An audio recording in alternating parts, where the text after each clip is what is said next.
He's stuck in a deadly mystical game to solve a mystery that is important to him. No hacks, no buffs, except one. He's been hoarding billions of merit points and he's ready to cash them in. While others grind or die, he just buys his way to god-tier skills. One mistake, and it's game over, permanently. Will billions of points make him unstoppable, or just empty? Let's find out. The story began with the blood moon rising. A catastrophe ensued.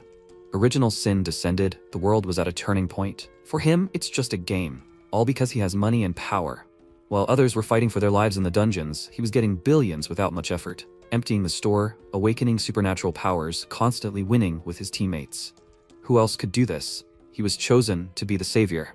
After some time, the protagonist helped the laborers and received 500 merit points. The head of the shelter said that if it weren't for him, the shelter would have been closed a long time ago. They don't even know how to thank him. The protagonist replied with a smile, "There is no reason to worry. He does everything from the bottom of his heart." A system window appeared, which said that his current balance is 11,451,143 points. He walked further and thought that his name was Lin Guyan.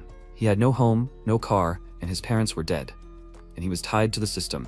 The MC came to the apartment complex and asked the guard to open the gate. He asked with a smile, did he do good deeds again? The protagonist answered with a smile that it was his parents' last wish. The system window said that the name was Guyun, age 18, male, tied to the system. The protagonist returned home and thought that 2 years ago, his parents left the system in a single message before disappearing without a trace. The blood red ones are watching. A great catastrophe is approaching. How to cross the sea of suffering, only by receiving merit. For 2 years, he did good deeds, receiving more and more merit.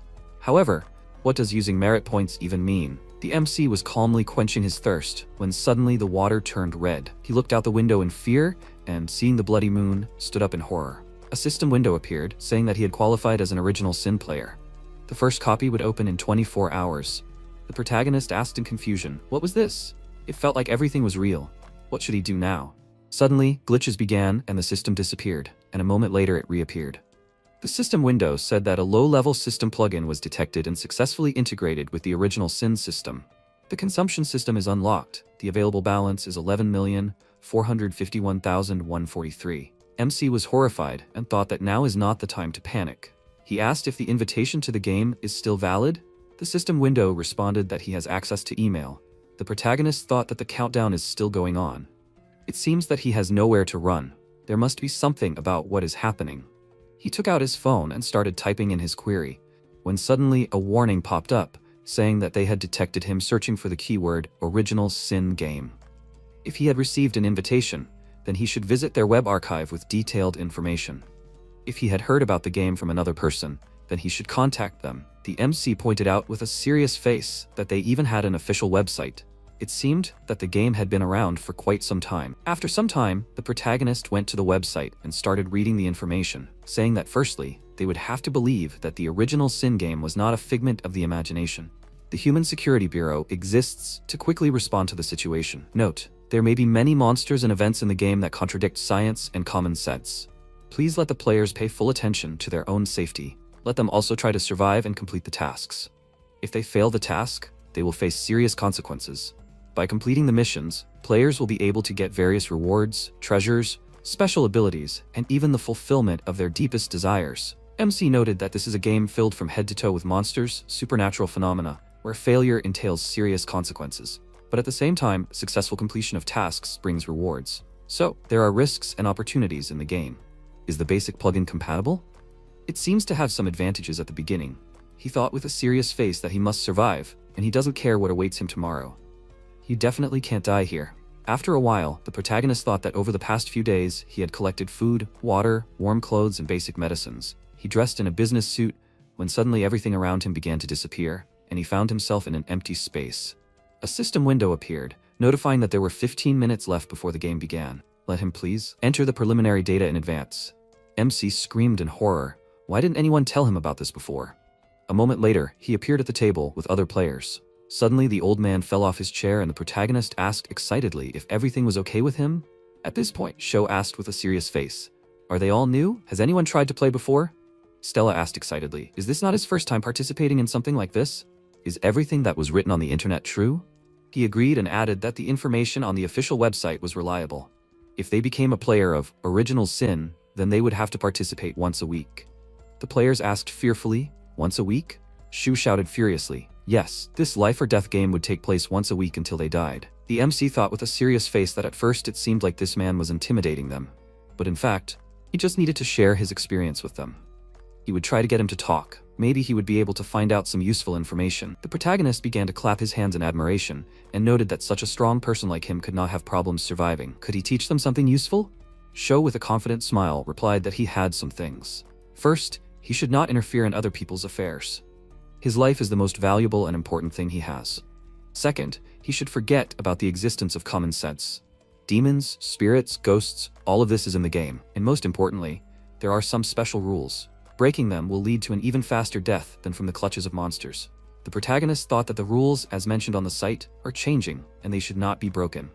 Now he does not understand anything. Ji Qinglin noticed that she received a notification. It said that the store for beginners was unlocked. Did he know anything about this? The other players also began to say that they also have it. Sho replied, "Let them open it and see. They need achievement points to buy things. They will only get this after completing the first round." John shouted furiously, "Well, what is this store for if you can't buy anything in it? This is just some kind of mockery." Shen Yuquan called out to Sho and asked if they could exchange these points for money.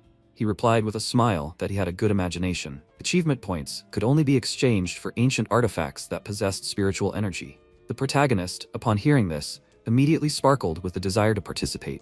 A system window appeared, asking if he wanted to exchange virtue points for achievement points. The exchange rate was 1 to 10. MC thought with a smile that he had 11,451,143 merit points. This meant that he could exchange more than 114 million points. So that's what these points were for. The protagonist opened the newbie store and upon seeing the assortment, thought that judging by the rate, he only needed to spend a few thousand and the store would be empty. Let the system exchange 10,000 points. A system window appeared, saying that 10,000 merit points had been exchanged for 100,000 achievement points. The remaining merit balance was 11,441,143 points. The protagonist immediately bought up the entire rookie store. Suddenly, the bride's voice was heard outside, singing a song, like another beautiful time of this year, in which a ghost wedding is celebrated. Stella screamed in fear that someone was singing. John excitedly added that 2 lanterns were still burning. Sho hit the table hard and shouted, "Let them shut up! The game is about to begin." The ghost bride continued to sing, like the red wax of the candles melted. "The maiden with the dowry will not return home." A system window appeared, notifying that the current task is a ghost wedding. An additional condition is that they survive until the end of the wedding in the mountains. In an instant, the location around them changed, and they found themselves at a wedding banquet with crazy people. Qinglin asked what happened to them. Sho replied, "Let her better not ask. The more curiosity, the closer her death." Suddenly, the wedding organizer appeared, who asked discontentedly why they did not even touch the chopsticks. John thought fearfully that he had a terrifying aura, like a dead person. Stella asked excitedly what they should do now. Sho answered with a serious face that she should just ignore him. The wedding planner wondered if their beautiful guests had decided to show them disrespect on such a wonderful day. Let them pour them some wine. After that, the guests immediately surrounded their table. The MC, looking at the food, thought about the paleness of the villagers. It was obvious that they were exhausted, but the dishes on the table looked luxurious. Something was clearly wrong here. Suddenly, the villagers with wild smiles began to try to force-feed them. Crazy children approached the old man asking for a drink of alcohol. He agreed in fear, emptied the bowl, and suddenly fell to the floor in convulsions. People with smiles began to say that he had only taken a sip and was already drunk. And how was he going to last the entire banquet? Qinglin approached him and noticed that his pupils were dilated and his veins were blackened, which meant he was poisoned. The protagonist, watching this, thought like he was sure that there was poison in all food and all drinks. This game is full of dangers. Suddenly, a system window appeared, which said that he had launched a special mission, saving lives. Let him help other players, and then his merit points will increase. The protagonist glanced at all the players and thought that there was no reaction from them. It seems that this is some kind of exclusive system. Stella hysterically grabbed Sho by the hand and shouted, "What to do now? They need to save him." He furiously threw her away and shouted, like he told them to sit quietly. Now it's his own fault. Saving him can endanger others. If she wants to, then let her do it.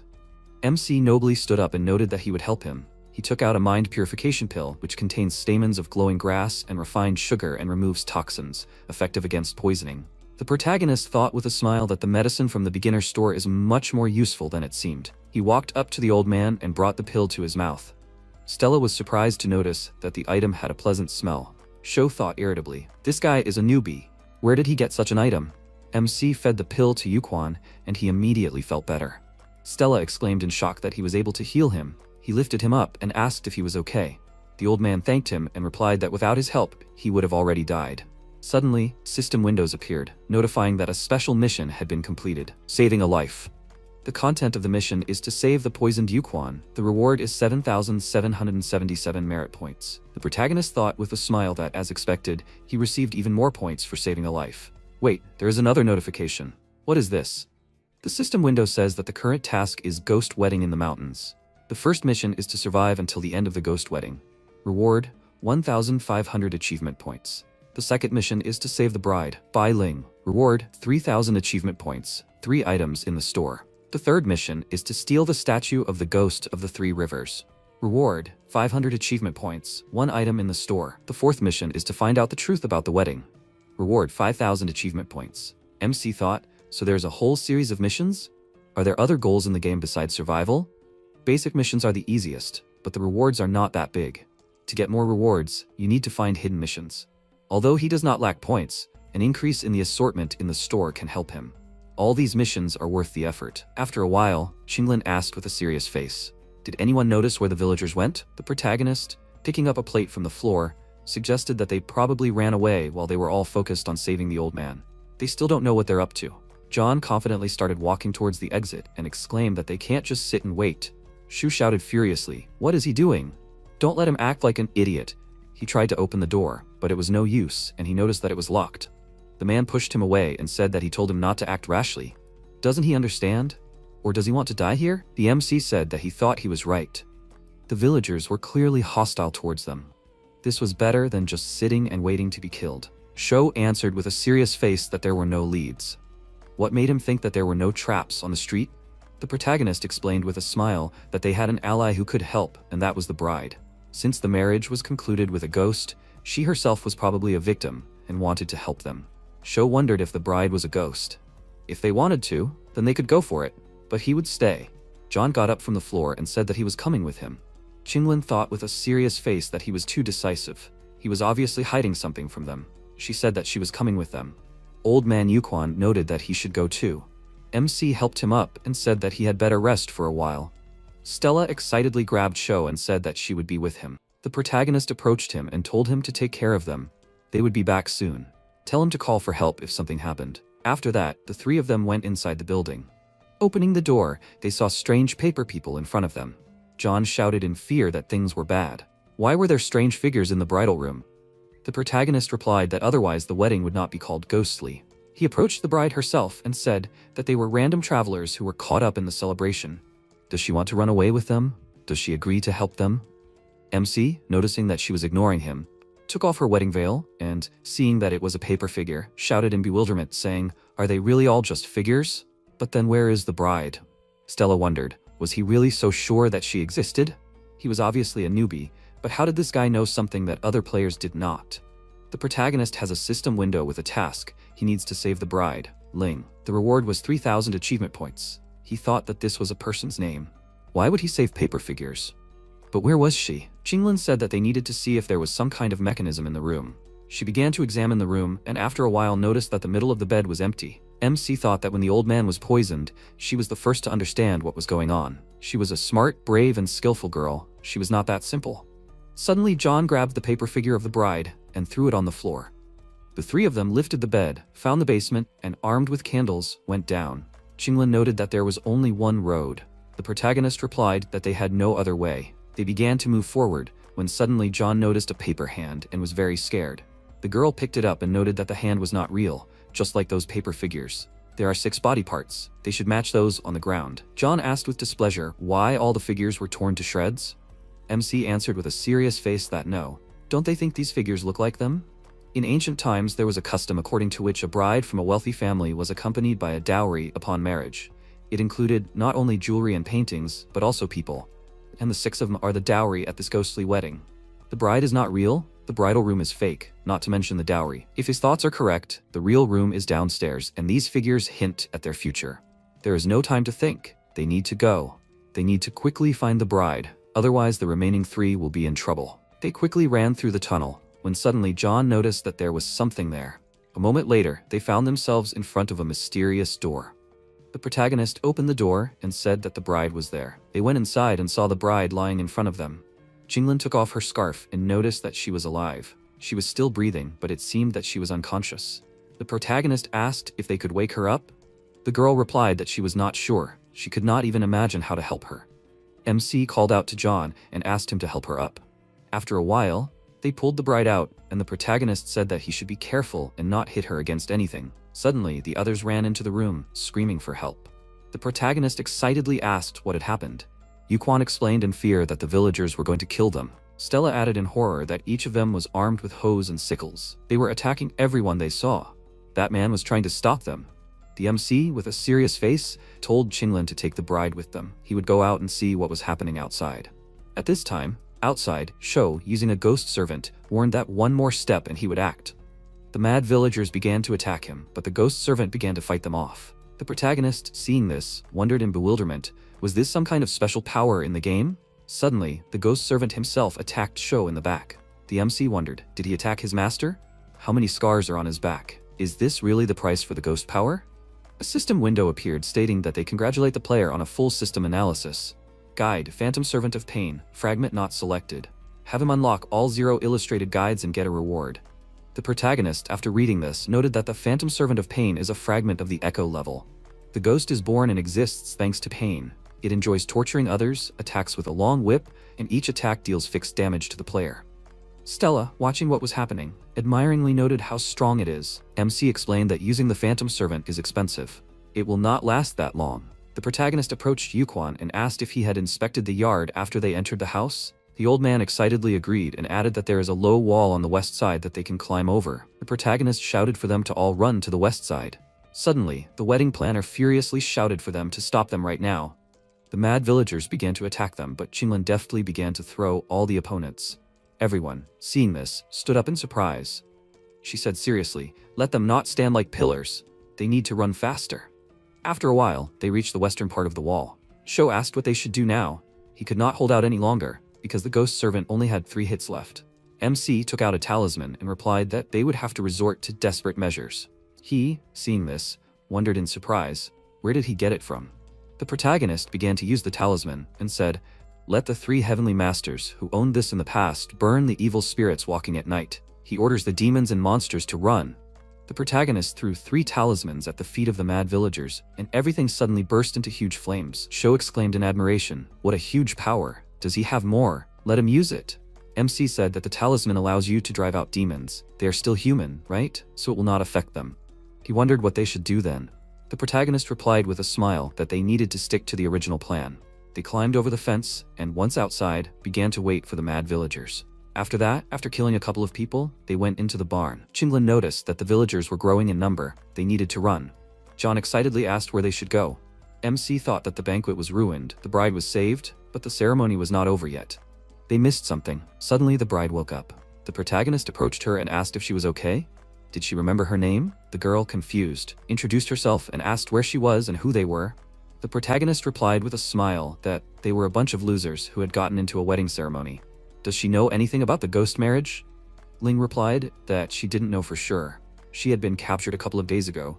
She didn't know why she had been taken. The MC warned that if they didn't put an end to the ceremony, everyone would die, and she definitely wouldn't get a good ending. Does she really not remember anything? Ling remembered how the wedding planner had asked about the way to Nianyang Temple. The protagonist asked if there was a statue of the goddess of the underworld there. It seemed that he knew how to put an end to this ghost ceremony. John asked fearfully, was he crazy? This place was just crawling with ghosts. The protagonist took out another talisman and replied that he shouldn't worry, because he already had a solution.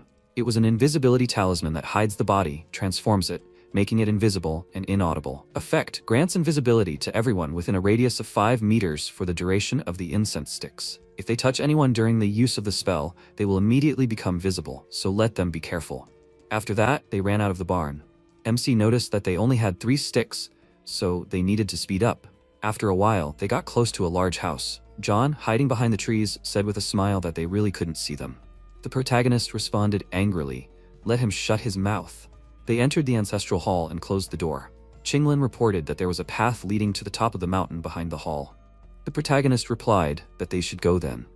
Suddenly, he noticed a book called Village Chronicles in the middle of the room. He took it and began to read, saying that in the 17th year of the reign of Emperor Long, a black torrential rain covered the land. In the same year, a great famine came.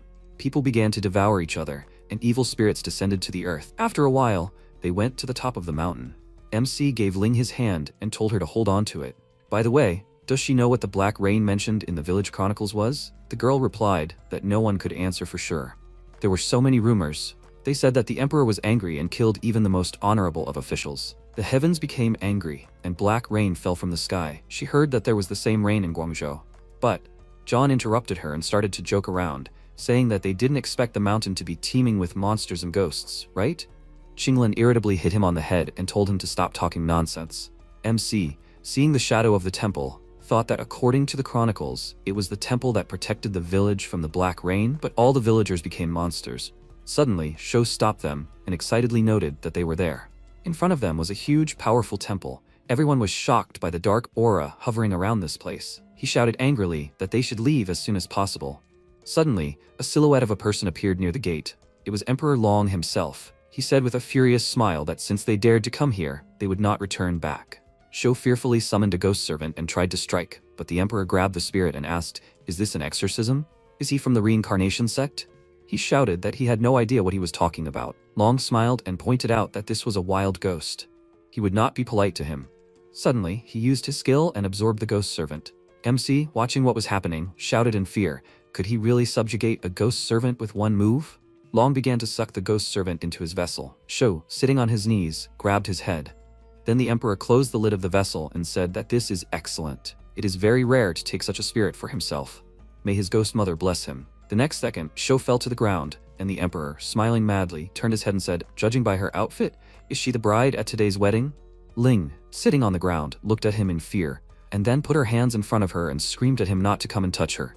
"Don't," he thoughtfully said. "Snow-white skin, bones like jade. These idiots have found the perfect bride. The ghost mother will be happy." The next second, the protagonist put his hand to his side and asked, "Why would the goddess of the underworld need a bride?" He turned to him and asked, "How dare he interrupt him, little one? Does he want to die?" The protagonist gritted his teeth and thought, he shouldn't be afraid.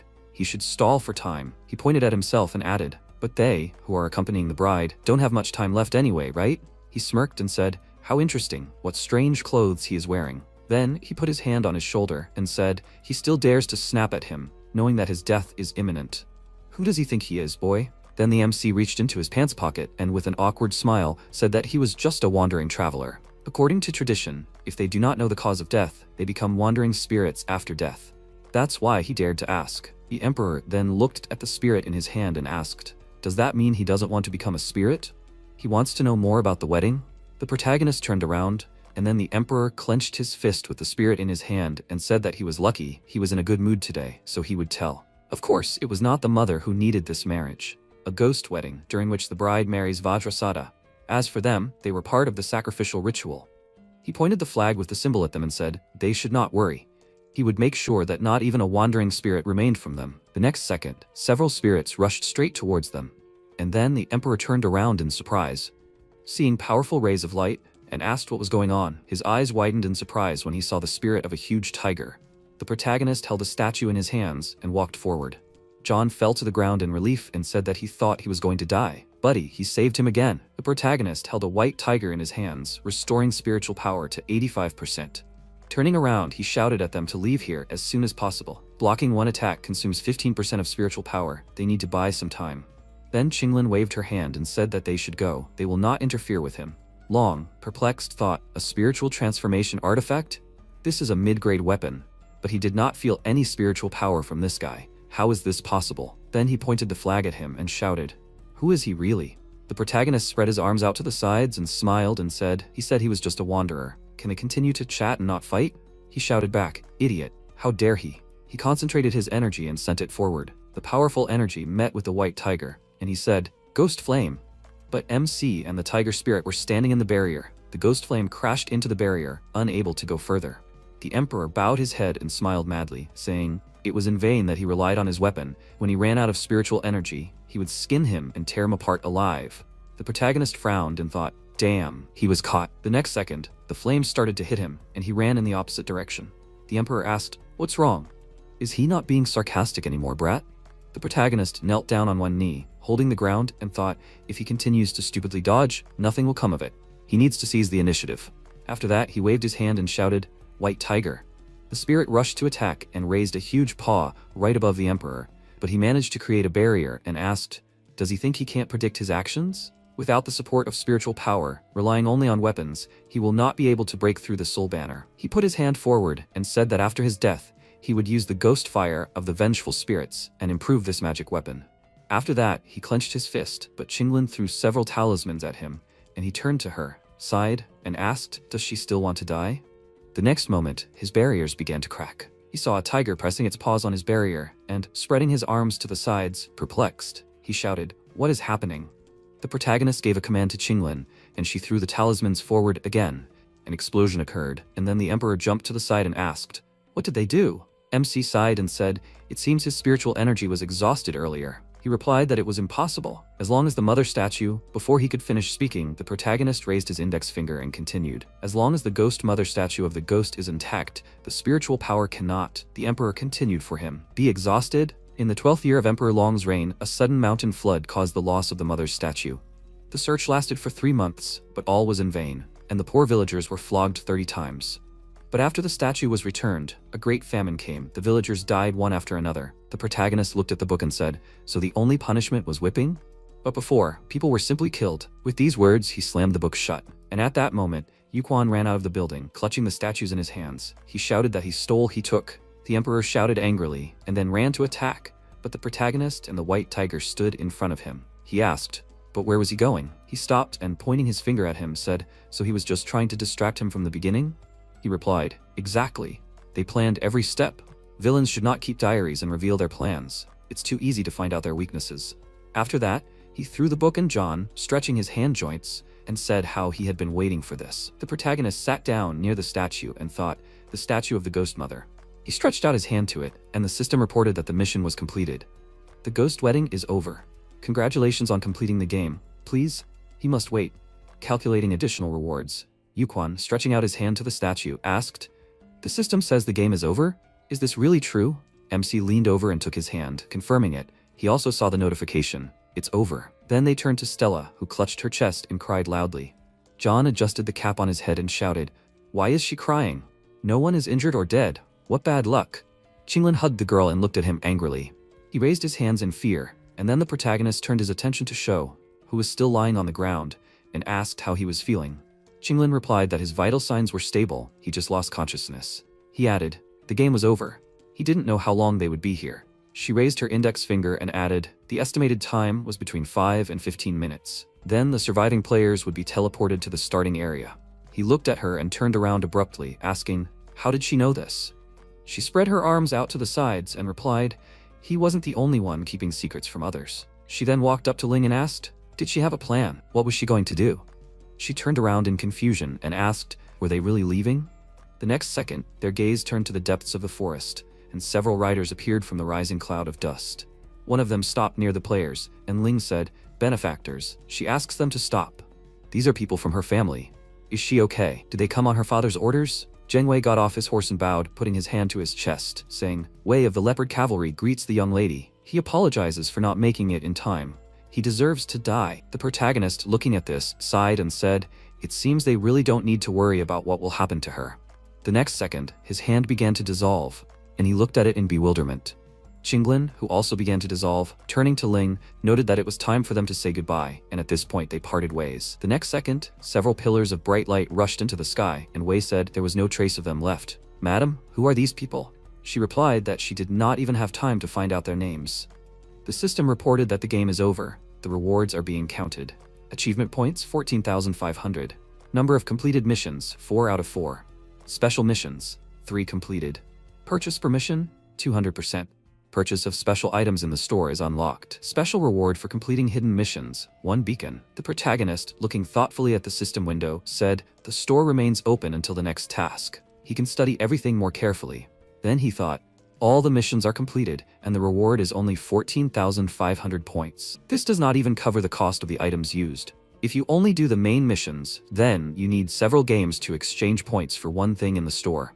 It is understandable why he did not intervene.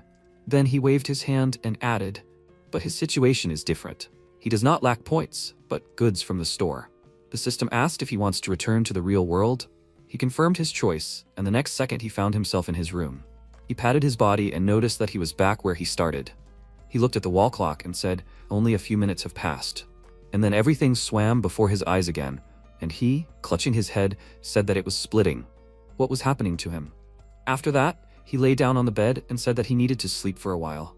He would deal with everything else tomorrow. When the morning came, he got up from his bed and walked to the door and said, "Who is here at such an early hour?" After that, he turned the doorknob, and Qinglin was standing at the threshold. When she saw him, she asked, "Mr. Guyun?" She represents the Human Security Bureau.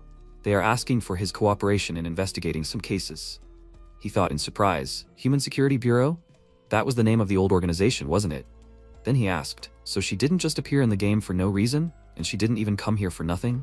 How did her organization get his address?" She folded her arms and replied, "Original Sin randomly selects players.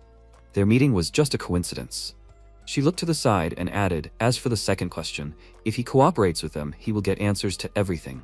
At that moment, there was a gunman standing behind the wall, and the protagonist, trembling all over, asked in fear. The matter, she said, was not related to killing people or experimenting on him. She replied, "Every player is very valuable. Of course it is not. As long as he cooperates with them, they will not threaten his personal safety." He pointed his finger at the gun sticking out from behind the wall and asked, "What is this then?" She approached his face and replied, "As long as he cooperates with them, they will not threaten his personal safety." Then she snapped her fingers, and the man pulled the bolt. MC, sweating, raised his hands and said, "Okay, he understands. He agrees to cooperate with them." Then he reached for a stain on his jacket and said, "But maybe they can give him time to at least change?" Qinglin looked at the watch on her hand and said that they were leaving in 15 minutes. After a while, she was driving a car, and when the protagonist approached her, she told him to get in the car. After that, they set off, and she said yesterday's mission was classified as the most difficult, and the reason they survived was because of him. She is truly grateful to him, but the organization did not find him yesterday. To be more precise, she is talking about his identity. Only her level of clearance can reveal the information. After that, she pressed the gas pedal, and the car quickly moved forward. After a while, they arrived at the right place, and she announced it. At that moment, a man in a bulletproof vest approached them and asked her to provide her ID. She handed him the card, and he scanned it with a special device. The device said, "Human Security Bureau, Special Operations Squad, Ji Qinglin Group Leaders." He pointed his hand forward and said, "Leader, welcome to headquarters." She agreed and thanked him. After some time, they were sitting in the conference room, and Qinglin poured a glass of water, walked over and put it on the table where MC was sitting. He looked at her and asked, "But why did she drag him here?" She replied that he would understand everything himself soon. At this moment, Professor Bai entered the room and, turning to Goyun, noted that they had not seen each other for a long time. How was he doing?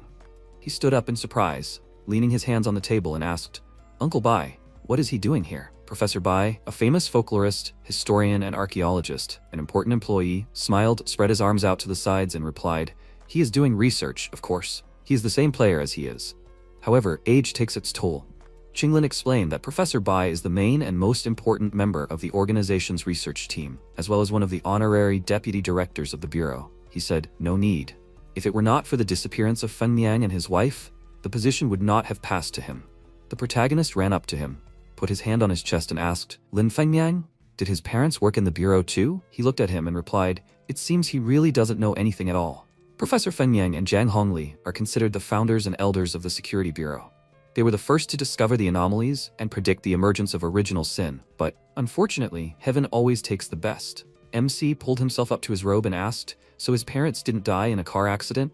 What happened to them? Are they alive?" He looked away and answered, "Indeed."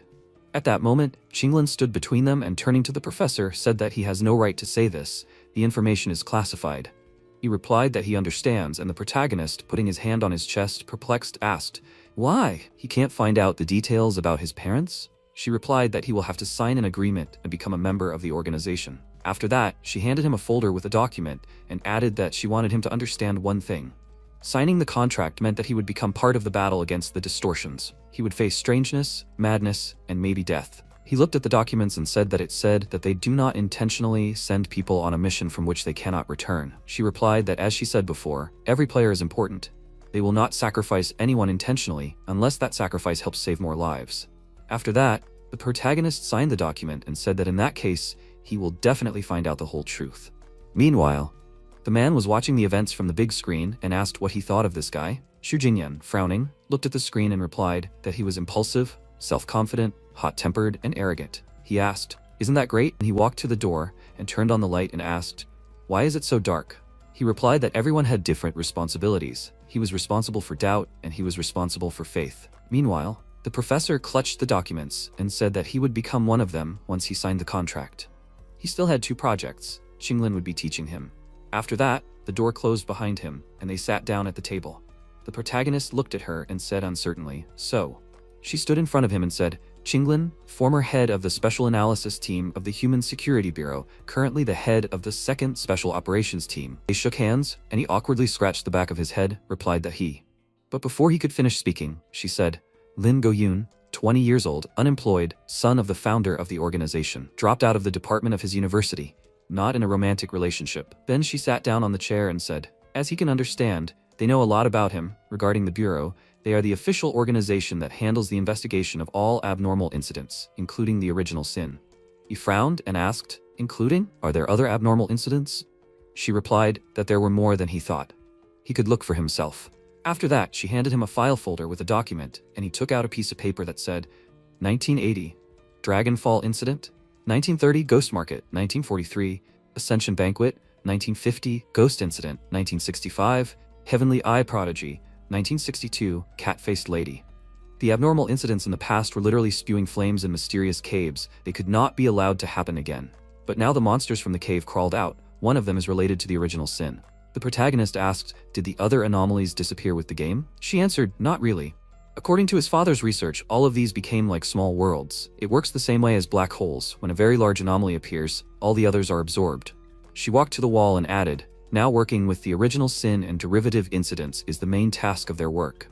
After that, she pressed the button, and the MC asked in surprise, "What is this?" The next second, a board descended on the wall behind her, and, starting to take notes, she explained that there are 2 categories of derivative incidents.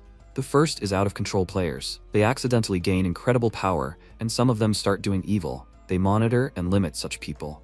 He asked, "And the second one?" She answered, "The second type of derivative incidents is a dungeon."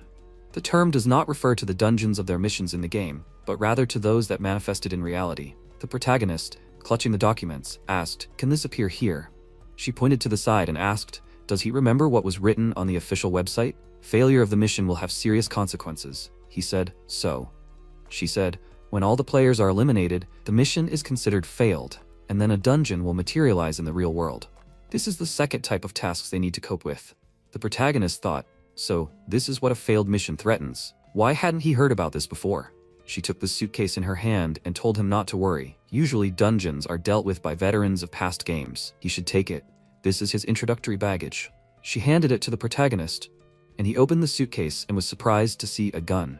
She picked it up and, loading it, aimed it at the wall and said that he also had a license for this, and she would teach him how to use it later. Then she threw it to the protagonist and said that this was not given out for free, only to trusted people. If he abused his position, the Bureau could easily get rid of him. Then, she threw him a phone that supported a satellite signal. All tasks and communications from the organization would be sent to this. Then she picked up a watch and explained that the watch had a special detector built into it. When something unusual was detected, an indicator would light up. There were 6 indicator colors in total: green, blue, purple, orange, red, and white. The lower the scale, the more dangerous the situation. At that moment, there was a knock on the door and they turned around. Jinyan entered the room and Qinglin was surprised. "Deputy, why is he here?" He asked in response, "How long will the training last?" He was the deputy director of the Bureau, responsible for leading the Special Operations Group to combat emergency situations. She replied that the main points had already been studied. All that was left was to go to the shooting range for training.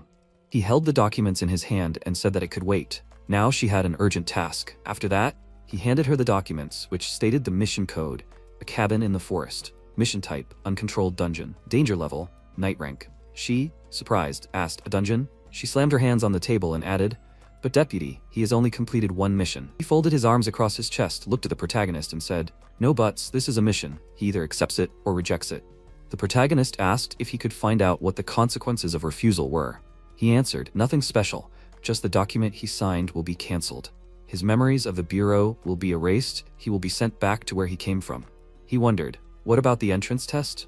A show of force? To hell with it, he needed to know more about his parents. After that, he stood up from his seat and declared that he accepted the task. The deputy chief, heading for the door, turned to him and said that it was wonderful. He would get more specific information from the analytics department. He soon slammed the door behind him.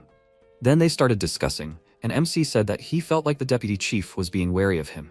Qinglin said, basically, the bureau usually doesn't hire players who have only completed the game once because they are mentally unstable, and the likelihood of them dying in subsequent games is high. It is said that Professor Bai and the other staff collected his resume for the chief overnight, and his deputy is a man of rules. The protagonist then slammed his fingers on the table and said, I see, so they treat him as if he got here through connections. It seems that he has become a burden to her. She shook her head and replied that he thinks too much, and it is his duty to complete this task. She demonstrated the device in her ear and told him to put on the headset. The intelligence team would contact him through it. This task should not be taken lightly. Containing a dungeon is usually not a task that a newbie who has only completed the game once can handle. He stretched his joints and added, but the contract also said that you don't go to your death on purpose, right? That deputy chief really did rule. She headed for the exit, and after a while, she got behind the wheel of the car and told him to get in. She repeated that he should put on the headset. After that, she said, she is Qinglin, requesting additional analysis of the cabin in the forest. She received a response through the headset.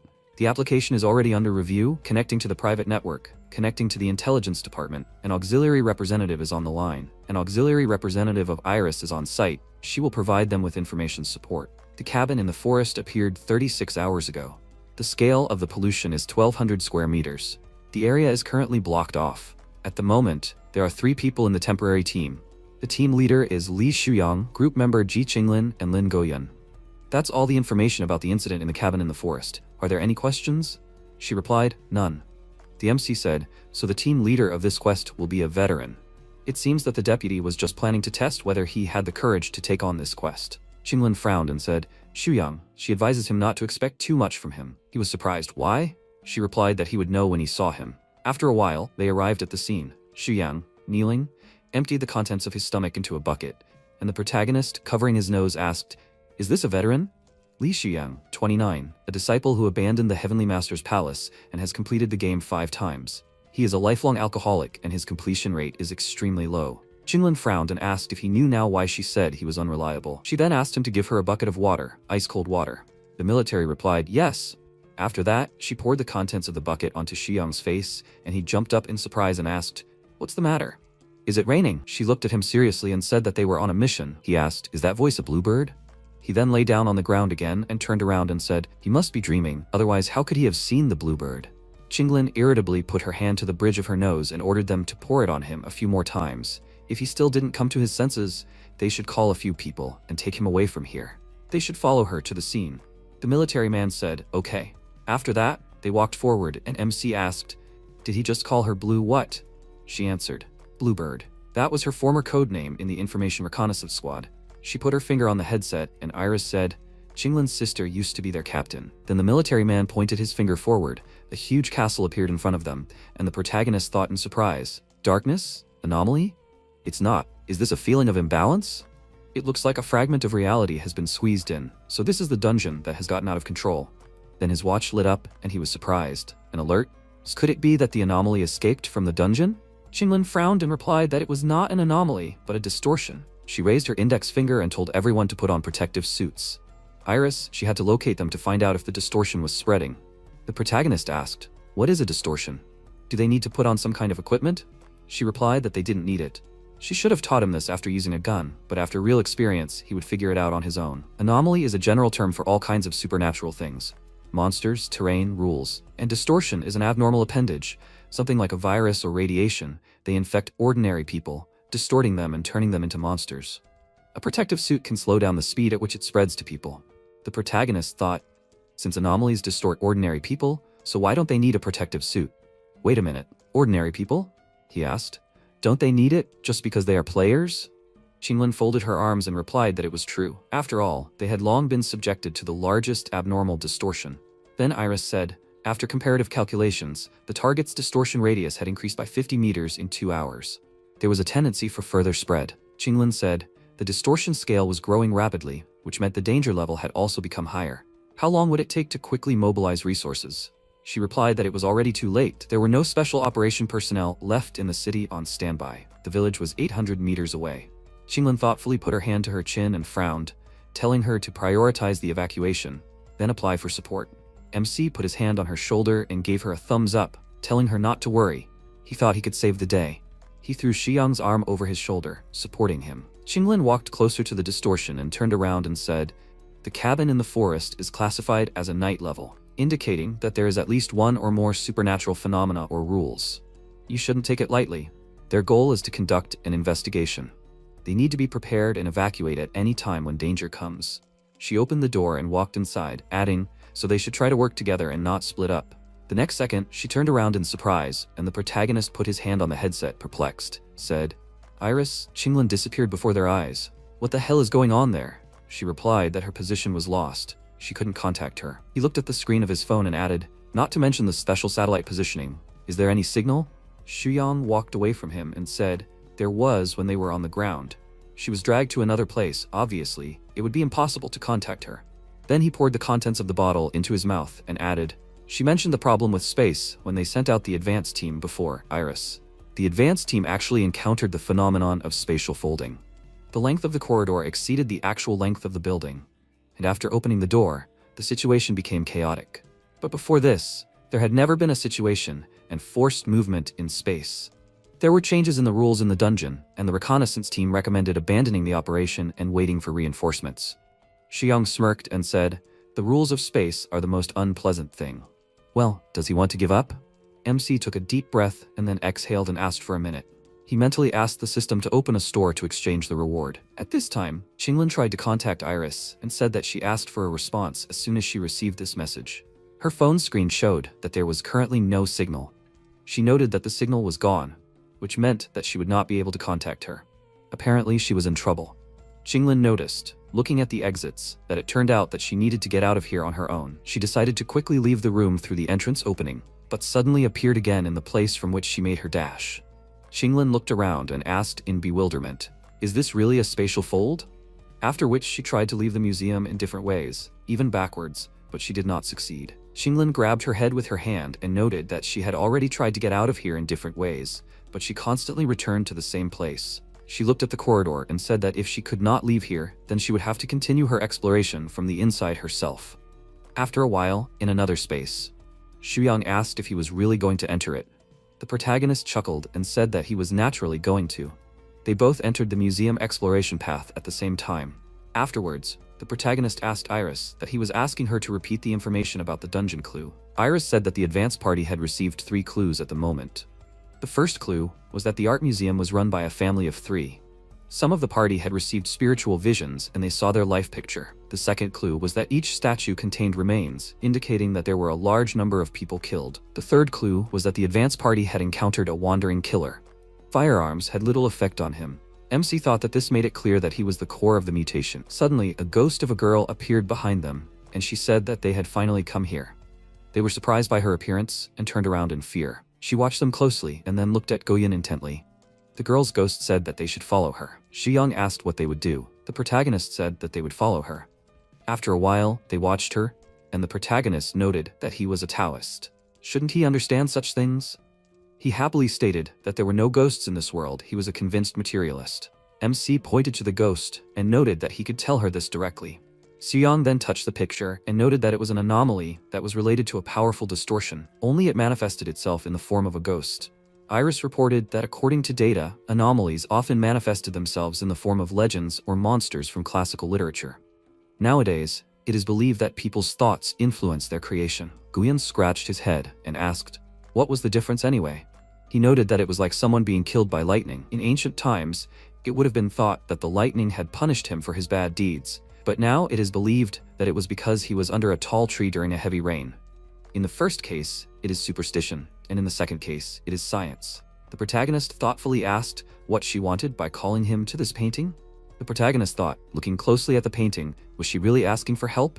Shiyang shouted, pointing his index finger at the ghost of the girl, that he should look there, after which they ran towards where she was. MC noticed, having studied the painting, that she was warning them to be careful with their father. At this time, a statue appeared behind them, swinging its weapon to strike them. At the last moment, they jumped in different directions, dodging the enemy's blow. They used their items to damage the opponent. During the deafening explosion, Xu asked, did he really use talismans? So he is also a Taoist? Goyun asked, what is he talking about? Isn't he a materialist? He pointed out with an awkward smile that he suffers from occupational deformation. The protagonist stared in surprise at the stone fragments that belonged to the destroyed statue. Suddenly they moved, and the protagonist shouted that their fight is not over yet. At this time, the statue was being restored and then pounced on them who were trying to escape from this creature. MC shouted that they need to run away quickly. After a while, in a spatial fold, Qinglin carefully examined the corridor, lighting her way with a flashlight from her phone. She thought, how far had she already walked? It felt like over 500 meters already. Is this space distorted, expanded, or circulating somewhere? Qinglin asked, seeing the silhouette of a person in front of her. Who is he? Yijang asked in surprise. Did she really run into someone again? She didn't know the drunkard Taoist, did she? She asked, had she really met someone like that? Was he alone? She said that he was with a handsome guy. They seemed to say that they were looking for their ally. Were they talking about her? Qinglin pointed out that she understood correctly. These were her allies. And who was she? She thought that the advance team had sealed off the area in the forest as soon as the dungeon appeared here. No civilians could enter here. Because of this, questions were raised about this girl. Yijang said that she was a streamer and was broadcasting here about the supernatural. Qinglin asked, what was she talking about? She introduced herself charmingly and said with a smile that she was super cute. Yijang, didn't she hear about her? She said that she hadn't heard of her. Yijang asked sadly, did she really not use the internet at all? She was so popular. Afterwards, she said that not only had she not found anything, but she had also been warned that she had entered a forbidden area.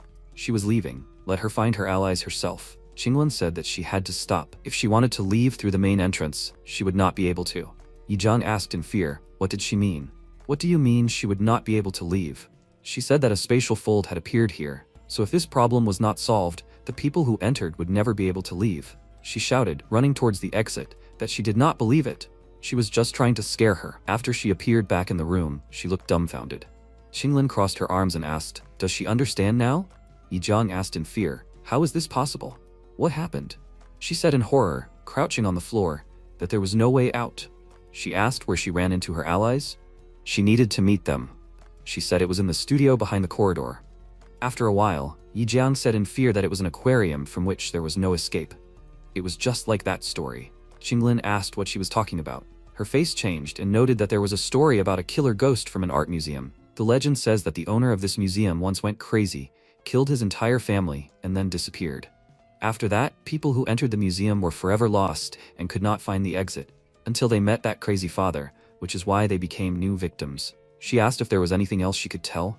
Yijang held her hand with a creepy smile, and then made a surprised face. Qinglin noted that she did not tell at all about the man who was killed by his father and became a ghost who was constantly looking for the culprit of this incident. Is she right?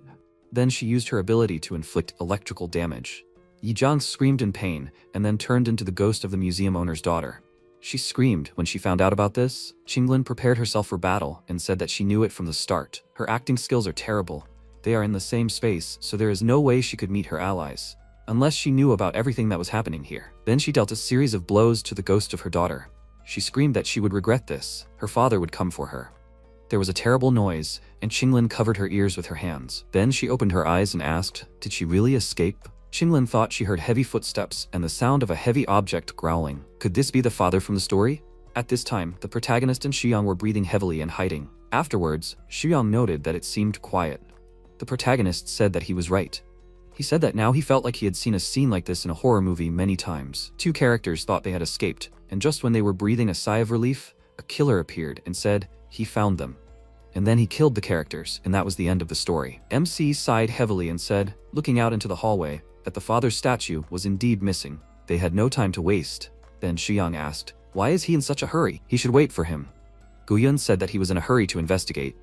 They smashed the statue a total of 11 times, of which they smashed it 3 times with the money sword, 7 times with magic talismans, and 1 time with a combination. The thing is, even using different attack methods, the statue's recovery time was the same. He asked in shock, was he also watching all this? Protagonist noticed that the statue was resurrecting too perfectly, so much so that it did not correspond to its own combat power. So he decided to carefully observe the process of resurrecting the statue. After that, he noticed that with each resurrection, energy from the outside entered the statue. Shuyang asked in confusion, how did he notice this? The protagonist said that he just knows how to observe. After a while, MC used his skill, Yin Pupils. The system window reported that the skill, Yin Pupils, has a class, Gifted Ability. Conversion price, 150,000 achievement points. Effect, improved visual acuity. The appearance of an additional field of vision in which things outside the surrounding world appear. Note, when acquiring heavenly eyes, open your pupils and look at the Yang Soul. Depending on the misfortune, observers die early. Guyan stated that they needed to go to the third room on the second floor. That's where the energy for resurrecting the statue appeared. After a while, they entered the room. Shiyang asked, "Why is it so cold here? What should they find here?" The protagonist noted, using the skill Yin Pupils, that he was looking around. After the protagonist stated that he found it, they took the painting off the wall, and he asked, looking into the passage in the wall, "What the hell is this? Could this be some kind of altar?" MC noted that the pacifying talismans contain fire and explosions, so they are not suitable for such a small space. He must do something. Shiyang began to recite a mantra, "Let the evil spirits and unclean forces be punished. Step back, evil." Then he attacked the demonic mirror with his power. Shiyang asked in shock, "What happened?" Guyan thought, could this be a projection? However, where is the essence then? They heard a message on the special communication headset, and simultaneously shouted that it was Qinglin. After a while, Shuyang shouted while pointing his index finger there that he should look. Something appeared in the mirror. The mirror showed how the statue was preparing to fight against Qinglin. The protagonist contacted Iris and asked if she could contact Qinglin. Iris said that it was impossible. The signal transmission was difficult, and currently receiving information from her was only available one way. The protagonist stated while watching the battle in the mirror that they should find a way to contact her. At least, the essence of the altar is on her side. Shiyang noted that he actually had a way. In the dungeon, he obtained a skill called the Drunken Sleep Mechanism. However, this ability has a drawback. The MC asked what he was talking about. He said that in order to manifest the skill, he needs to drink strong wine and fall asleep. However, he has already run out of booze. Where can they find strong wine in such a short time? Guyan used the system store, and a system window appeared informing that the conversion price of the Drunken Immortal's wine is 1200 achievement points per jug. After the protagonist took out a new container, and the system window reported that the conversion price of the Emperor's Stream Pulp is 4000 achievement points per jug. Also, the decoction of precious liquid jade is 200 achievement points per jug. Shuyang swallowed nervously, seeing such a variety of drinks.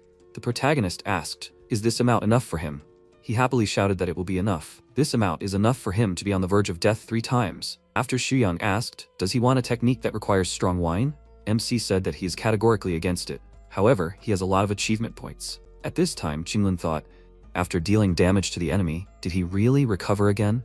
Her attacks do not harm him at all? Afterwards, she thought, did she really hear Shiyang's voice? Where is he now? An incarnation of Shiyang appeared next to her, who said that they were in different spaces, and he had come to give her a solution to deal with this anomaly. She asked what she should do. Shiyang noted that the statue was an immortal body. No matter how much you destroy it, it's useless. To overcome this anomaly, you need to destroy the altar that feeds the statue with energy. This place is hidden behind the painting on the second floor in the third room on the left. Only in this space can you destroy it. Qinglin said that she understood everything. He said that the statue was almost restored. She needed to hurry. They ran to the altar. At this time, the protagonist nervously watched them through the mirror and wondered if they would succeed. Afterwards, the protagonist paid attention to the painting and decided to test his theory. MC noted that now he understood what was going on. After a while, Shiyang shouted that it was here. Suddenly, the ghost of his daughter appeared from the door, screaming deafeningly. Qinglin covered her ears with her hands, and he rushed at the ghost, but the statue dealt him a crushing blow. After that, Shiyang opened his eyes and asked, touching his head with his hand, "What was that?" After a while, Guyan said that everything was not so simple. If he had sobered up, then he should help him. He asked what he was doing. The anomaly had detained Qinglin. The protagonist said that he knew about it, so he was looking for another way. He should look at this painting. Shiyang asked what he was talking about. The protagonist noted that he had found the original. The culprit was not the father, but the daughter. Addicted to dark rituals, she turned her own father into a monster. In the painting they had seen before, she did not ask for help, but lured passers-by into the museum.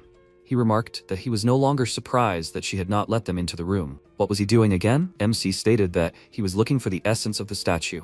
After she had been reborn as an evil spirit, her essence remained in the self-portrait. If they destroyed the painting, although they would not kill the ghosts, they could seriously injure her. She thought she was clever, separating them to break them one by one. However, at the same time, she could only be on one side. This would be the cause of her defeat. They began to destroy the paintings in the room, trying to find the essence of the ghost. At this time, in another space, Qinglin sighed heavily. The daughter's ghost shouted that she must die. Suddenly, she felt something strange, and she received serious damage. At the same time, the protagonist was destroying the painting in another space. Qinglin looked in surprise at the daughter's ghost and the statue, who began to disappear. After a while, the protagonist asked with a smile, so she decided to come here herself? They decided to teach her a lesson. They prepared for battle. After a while, they destroyed their opponents. Xiang asked if he could still fight. His spiritual power would soon run out. MC handed him an artifact and said that he should take it. He asked what it was. Xiang shouted in shock. Was this an average artifact? Where did he get such a good thing? Guyan said that it was an inheritance from his parents. They should be careful. It will soon recover again. The statue was recovering, and they prepared for battle. Then, unexpectedly, the statue collapsed. The protagonist happily noted that Qinglin must have done her part. At this time, she destroyed the mirror in her space. The ghost of his daughter shouted to the statue that he should get up already. Xuyang noted that he really died this time. Does she have any more tricks left? She looked around angrily and ran away from them. He shouted that she does not need to run away. Suddenly, the protagonist appeared in the path of the daughter's ghost and caught her in the artifact. Xuyang asked in surprise, did he really manage to catch her? MC said that he did. He noted that the anomaly was capable of creating distortions. According to the rules of the Bureau, you can't keep such things. Guyan offered 1 jug of drunken immortal wine. Xuyang said that there are rules. The protagonist offered 2 jugs for silence.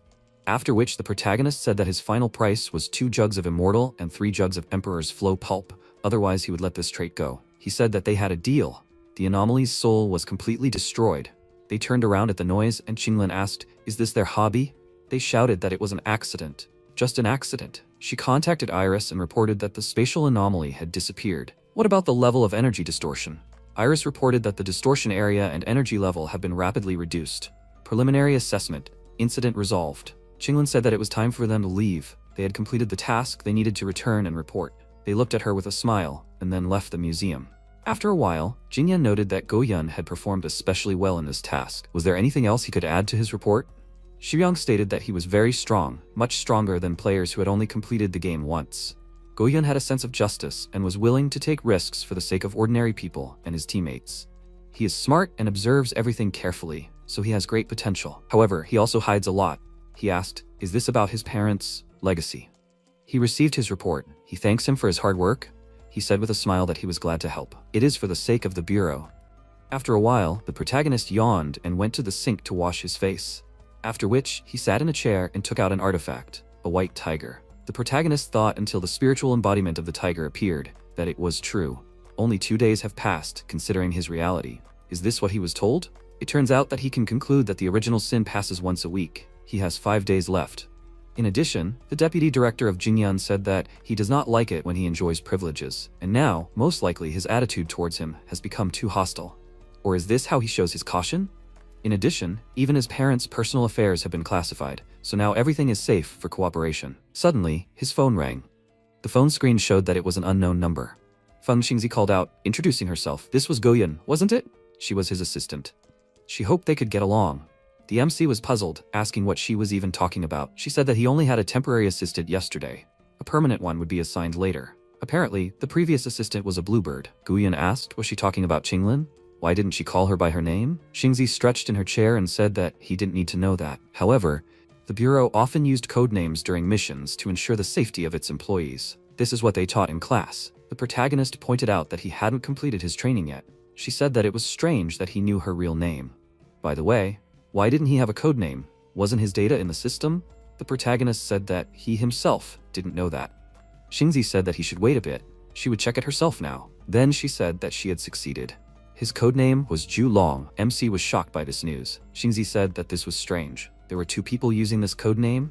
This was too strange, and the other user was classified?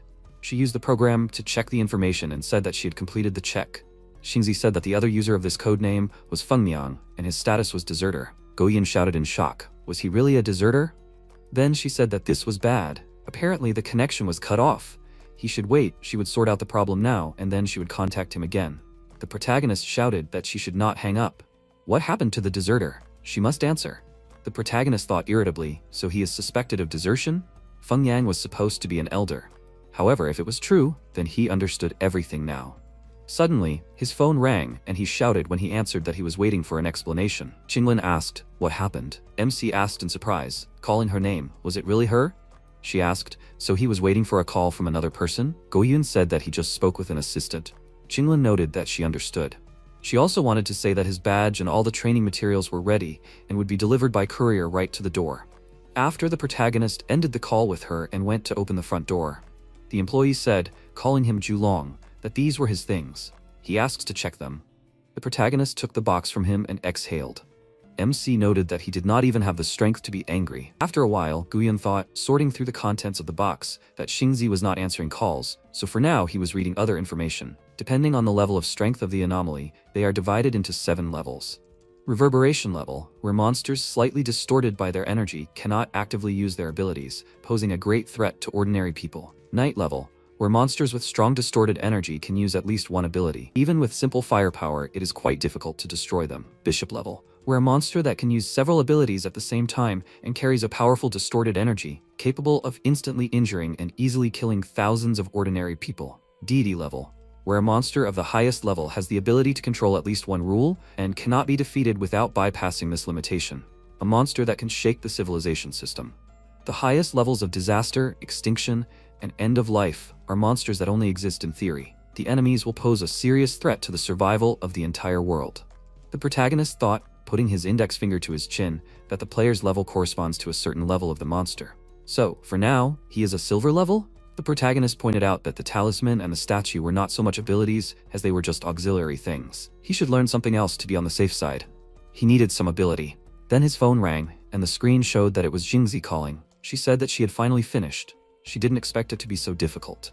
MC asked if she had managed to find any information. Xingzi noted that she hadn't. Does he think she's tired of living? She only said a few words, and about 30 viruses immediately started blocking her. This is a real crisis for her.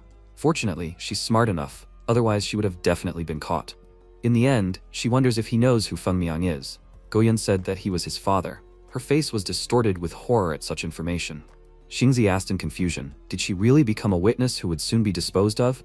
Guyan raised one finger and asked into the phone, is she his assistant? Xingzi tensely agreed and the protagonist sternly clarified, did she take the initiative to check the code name for him? Xingzi replied that it looked like it. MC raised 3 fingers and asked, did she read confidential documents and then escape punishment? Xingzi was stunned by his question. She burst into tears and screamed that it was over. She would definitely be considered an accomplice and expelled from the organization. Her internet fee, her permit, and her newest video card were all gone.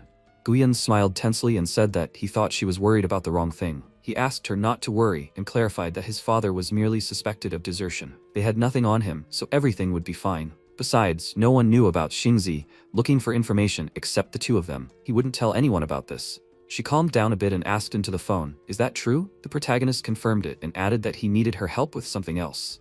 After all, friends should help each other. Xingzi asked sadly, and how could she help? MC replied smiling that he needed a new ability. Does she know how to get it? Xingzi put her hand on the keyboard and said that she knew, because it was not secret information. She would send the information to him now. In fact, it is not only about spiritual power, magic power, vengefulness, and power of the mind. All of this is only energy by nature, and their methods of awakening are special. The basic principle is that distortion changes the human body and allows you to create and use energy. Exorcises, spiritual stones, and treasures are all sources of energy. Guyan happily asked, what is the safest way to awaken? Xingzi looked down and replied, received game rewards. There are many rewards that can be used for awakening, and most people use these methods. The protagonist quickly stood up from his chair and asked what would be the best way to awaken the ability. Xingzi clarified that there was something and said that she would send it to him. After some time, day turned to night. MC thoughtfully walked in circles around the room. He decisively slammed his hands on the table and yelled that everything was decided. Gujin noticed a sparkling crystal lying on the table. The crystal of eternal fire sorrow is a stone shrouded in a trace of sorrow fire. It can withstand his suffering and burn the body or awaken the power of fate and creation. After some time, the protagonist, looking at the crystal, thought that according to Xingzi's information, this thing would help in awakening. The crystal of eternal fire sorrow, a high probability of awakening spiritual power and a low probability of obtaining the ability to steal fire. Use food. Note, a more painful process. MC brought the crystal to his open mouth and thought that he would first complete the task and then activate it to help. He quickly swallowed the crystal. Guyan smirked and scratched his cheek with his finger and noted that it didn't taste that bad. He instantly pressed his lips together and tensed up in pain. The protagonist fell from the chair, leaning his hand on the floor. He clenched his palms into a fist and yelled that it was very hot. Something was exploding in his stomach. The system window notified that the Eternal Fire Tribulation Crystal had changed the physical state of the owner. MC, with a red face, shook and exclaimed that this was the activation of spiritual power. Now he understood how it was used. The system window notified that the spiritual transformation was complete. The firepower was increased, the progress was 5%. Guyan tensely put his hand to his head and yelled that this was a curse. No wonder the probability of obtaining a fire ability is low. Is it even possible to achieve 100% progress? He slammed his fist on the table in anger. A peach rolled towards his fist and MC noticed it. He barely restrained himself, pursed his lips and quickly grabbed the peach and began to eat it. The system window notifies that the owner's physical condition has improved and his endurance has increased. Current progress is 21%.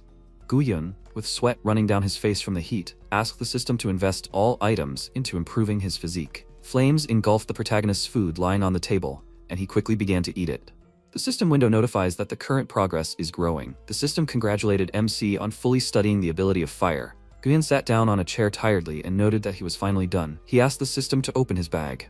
The protagonist grinned in confusion and, lowering his head, said that this was not bad. He received almost all the rewards for completing the first task. MC looked at the dark flame coming from his finger with a smile and asked, "He doesn't do all this for nothing, does he?"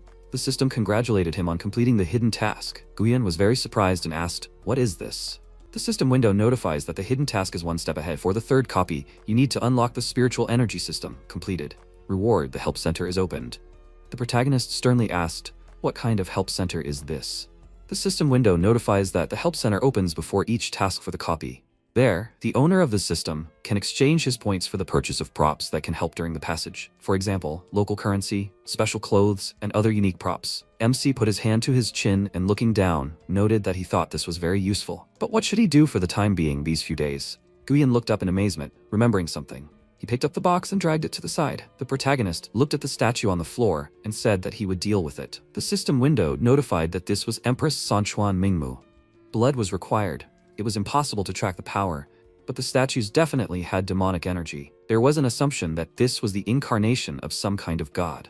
Guyun smiled, squatted down and put his hand on the shoulder of the statue and said that he didn't care what it was like before. Now, it would walk on the bright side, and there would be no problems with the sacrifice. The protagonist threw his item on the floor. He clarified that in any case, these things from the game needed to be put somewhere. A terrifying energy spread from Mingmu, and something strange in the bag began to move. After a while, a call came from Qinglin.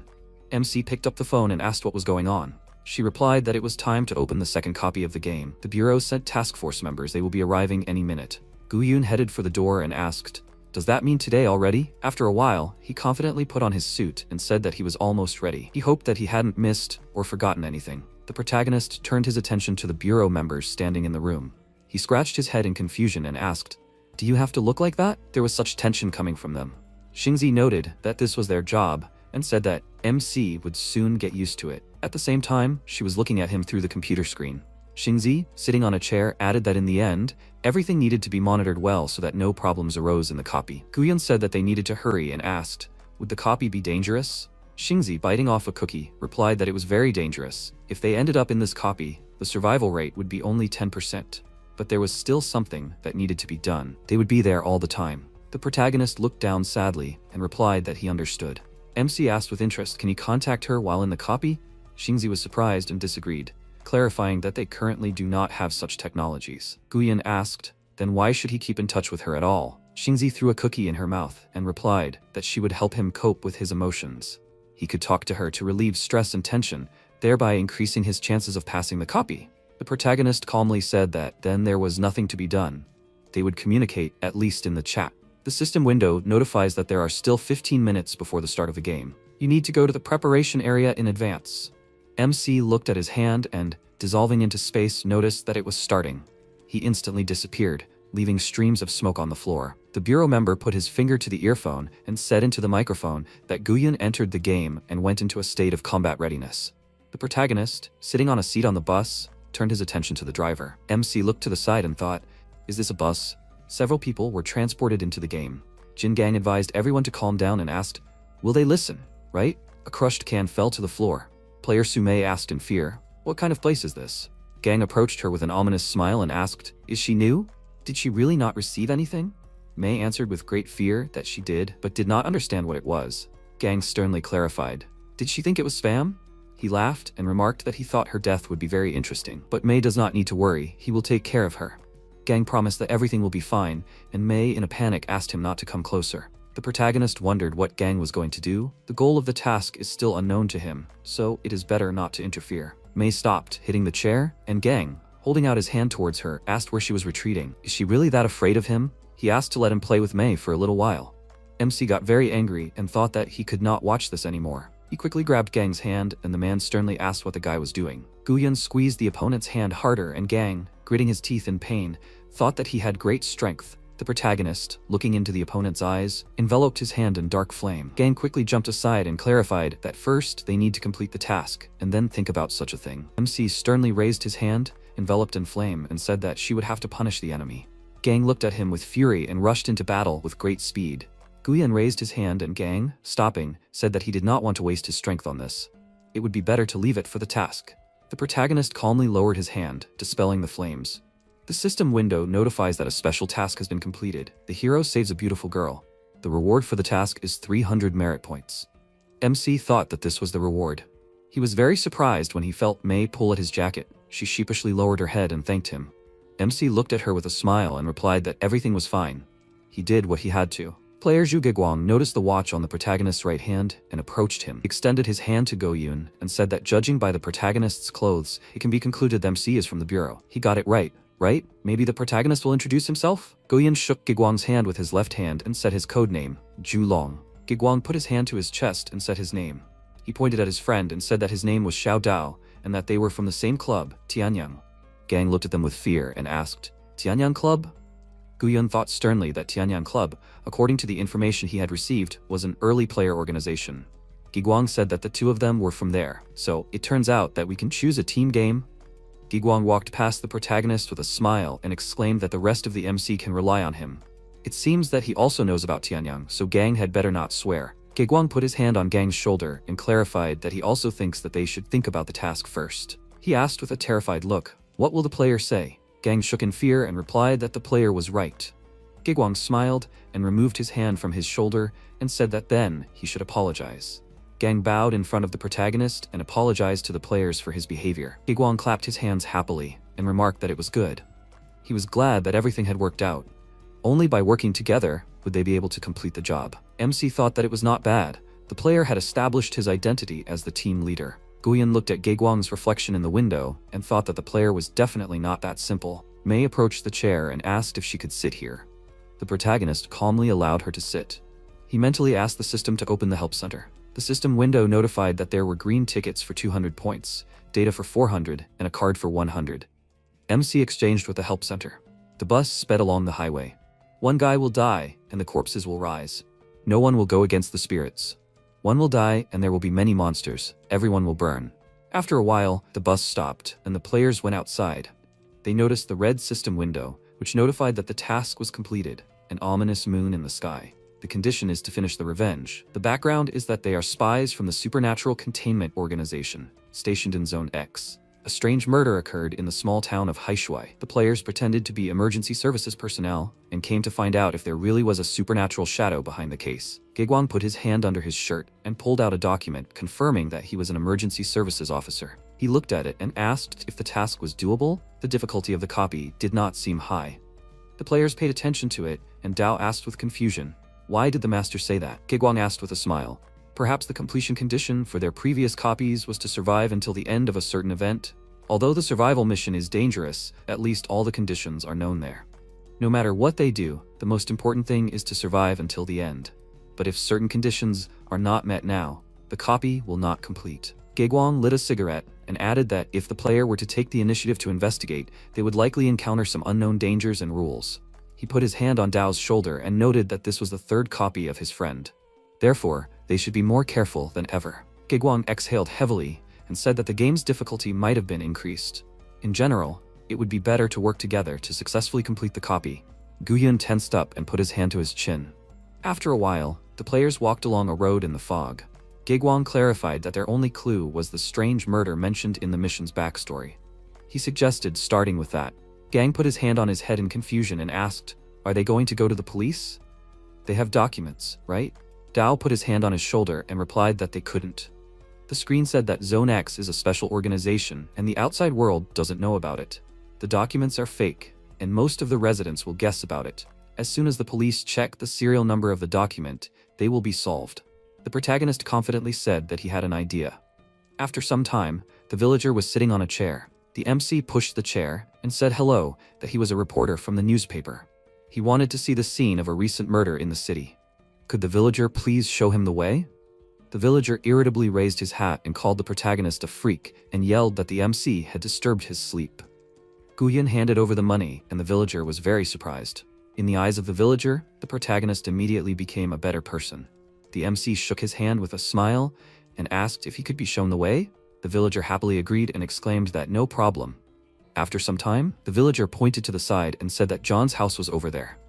Guyan wondered why John lived in such a remote place.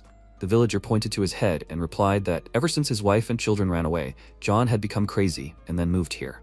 They say that John believed in all sorts of weird things. So the daughter and wife left. After some time, the players removed the tapes from the door of the house.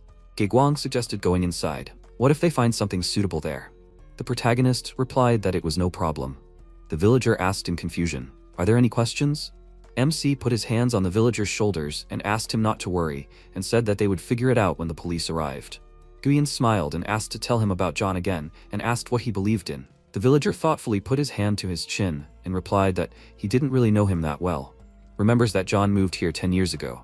When he and his wife first moved here, they were full of enthusiasm, were very kind people. Although they were not locals, they were still accepted without any problems. 5 years later, they had a child. But John was a little strange. The girl always kept to herself, never played with others. John noticed this too. He found exorcists who helped drive the devil out of his daughter. But his approach angered his wife. Eventually, they got divorced and the mother and daughter left his house. Then John moved into the house, completely out of his mind. That's all the villager knows. They'll have to contact the police for more details. The protagonist asked, did the villager just say that John wasn't from around here? Were there any special features to his background?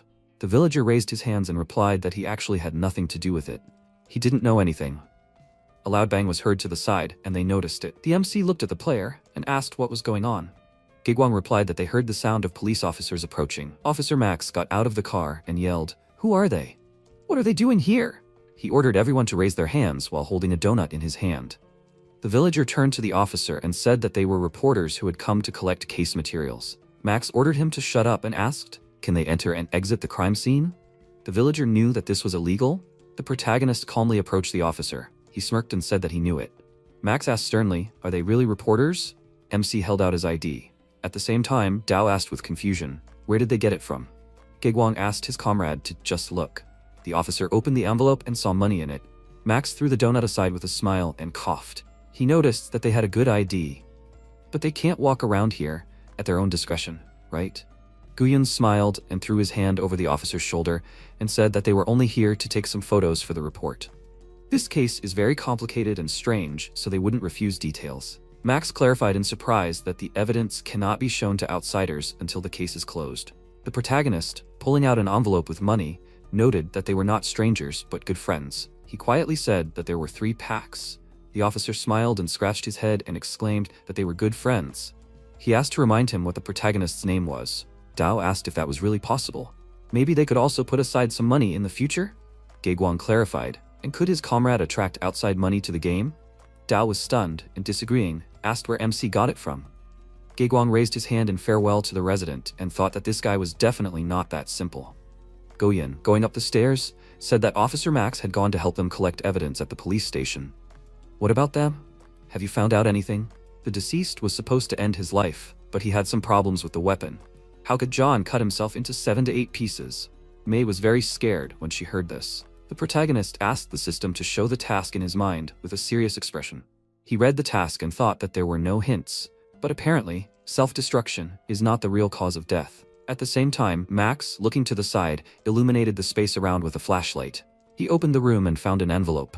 MC noted that it seemed that all that remained was to wait for the policeman. After some time, a cup of hot tea was on the table. Guyan picked it up and thanked the player. May looked at him with embarrassment, holding a tray in her hands. Gang sternly crossed his arms and asked, "Is this a good time for tea?" Aren't they scared? The protagonist replied that he checked everything. The room was not dirty. Gaegwang folded his arms and asked, "Does MC have any information?" Guyan said that at some point, the now deceased John moved to this city. Judging by the rumors, everyone here believes in sects. He is not surprised that the mission fell in this place. Mei asked if they were going to Heishui. The protagonist looked at her and asked her not to rush. First, they would collect enough evidence and then go to the boss. After a while, the players heard the sound of a police car flashing. MC stood up from his chair and said that it looked like their friend the officer was back. He hoped that Max had brought them at least some good news. Guyan left the house and headed towards the officer. Max looked away in fear and remarked that they had better hurry. They understood that he was taking a big risk by taking this outside. The officer gave the box of documents to MC. Guyan exclaimed that he understood everything and replied that they would do everything quickly. He put money in the officer's hands and remarked that they would never hurt their friends. The players were sitting at the table looking at the documents. Gang was surprised and jumped up from his chair, shouting that he had found it. He smiled, pointed at the photo and said that this guy who died under mysterious circumstances, his name was Tom Soros. The document says that an experimental incident occurred at the Fatileo Medical Center. One of the patients died tragically. Guyun turned his head to the side and turned to the officer and asked what year it was. Max replied that it was 1957 and asked what was that. The protagonist put his finger to his lips and thought that the date of this article was 1927. So their task is to deal with the spirit of a man who died 30 years ago? Mei raised her hand and said that she had also found something. It was John's diary. In his diary, John wrote that he became interested in different religions after an evil spirit began to haunt him. He also mentioned that even when John escaped from that city, this spirit did not leave him alone. John wrote that those who participated in those experiments all died. Very soon, death will overtake him too. He has already repented of all his sins and asks for the spirit's mercy. Mei put the diary on the table and the protagonist said that he seemed to understand everything. The officer was surprised and asked what MC understood. He doesn't understand anything at all. Guyan picked up the box of documents and clarified that there was nothing special, just a few clues from the news.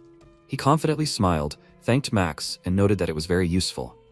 MC said that the officer could go back and asked him to try not to get caught. Max quickly left. Guyan coughed and going up the stairs, said that he thought he had an idea. Do they remember the children's song before the mission? Mei put her finger to her mouth and replied that she remembered something like, one person died, the body was buried in a grave, but the soul was never found. And there was also, one person died, an evil spirit appeared, an entire city disappeared. The protagonist sternly said that, judging by John's diary, everything fits. Soros died 30 years ago in a medical center as a result of some experiment and turned into an evil spirit. Gaegwang clarified, did the MC mean to say that the first line of the song was also a hint? Guyan confirmed this and replied that this is exactly what he thought. Gang tensely clenched his teeth and put his hands on his head and asked, can they stop talking in riddles? He doesn't understand anything at all. The protagonist calmly said that they thought the first line of the song was hinting at John. The phrase, the soul was never found, could have the opposite meaning. If they can find his soul, then maybe they will get some clues. Dao clarified that he can try to trace the last moments of John's life, but he needs more information related to him. Guyan looked up in amazement and exclaimed that he understood. The protagonist asked the player to follow him. After a while, the MC handed the shovel to the player. Dao asked in confusion, what is Long up to? Guyan smirked and clarified, didn't the player say that he needed more materials? They are going to dig up a grave. Dao swallowed his saliva in fear and looked at the grave and asked, is the protagonist serious? MC did not answer and began to dig the grave. He sternly clarified that less talk, more action. If someone comes, it will be too late. Players quickly dig up the grave. Gang, tired, exhaled while sitting in the hole. He looked at the sun with great surprise and asked, wasn't it just dark? Mei, quickly running to the hole, screamed that something was happening. The protagonist raised his head and asked, did someone come? Mei excitedly disagreed and exclaimed that they were fish. After some time, a blue whale flew across the dark sky. Gang pointed at it in surprise and asked, what kind of things were they? Mei anxiously answered that she didn't know. They suddenly appeared from the grave. MC used his skill and looked at the fish and thought that Yin's eyes were not reacting, so they were not ghosts. They don't interact with objects, just hallucinations. Xiaodao shouted that there were more and more of them. What should they do now? Sumei heard someone laughing and Gang was fighting off the illusions. The dolphin changed its color to red and launched a water ball at him, hitting Gang right in the back. He screamed in pain and grabbed his head, and Xiaodao asked what was happening to him. Gaegwang examined him and said that there was no external damage, it looked like a psychic attack. They would be fine from one touch, but if there were too many of them, the consequences could be serious. MC realized that they had no choice but to fight. Gegwang started shooting, and Goyin launched spiritual seals at their opponents. The shot injured the illusion, but the talisman simply bounced off the jellyfish. Gegwang assumed that these fish were most likely just spiritual projections, so talismans were useless here. Maybe he had something that could attack spirits? The protagonist decided to try something and wrapped his hand with a talisman in energy, then threw it at the enemy. Xiaodao shouted that the dolphin began to recover, and there were more and more phantoms around. Guyun realized that this laughter was their key to what was happening. They just need to find the source of the laughter and destroy it. But where is it hiding? Sumei seems to know where it is. She told him that at first she only had a vague feeling, but then it became brighter. Something was hiding inside that tree. Gegwang said that now all that was left was to trust the girl and make a bet, and Goyun agreed with him. They both ran to that tree and started shooting back at the opponents, and she ran after them and warned that it was on the tree, on the right branch. Goyun used his powers and threw a fireball where she pointed, and several bullets flew there with it. They collided with a red barrier, and a disfigured woman appeared on the branch. She screamed loudly, causing everyone to fall to their knees, and MC's mind flashed with her memories of how she was mocked on the operating table.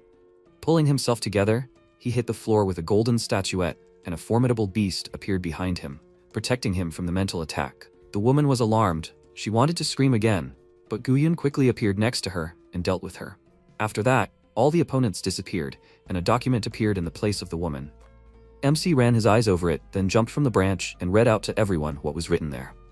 Subject number 11. Abilities. Emotional resonance, mental blow.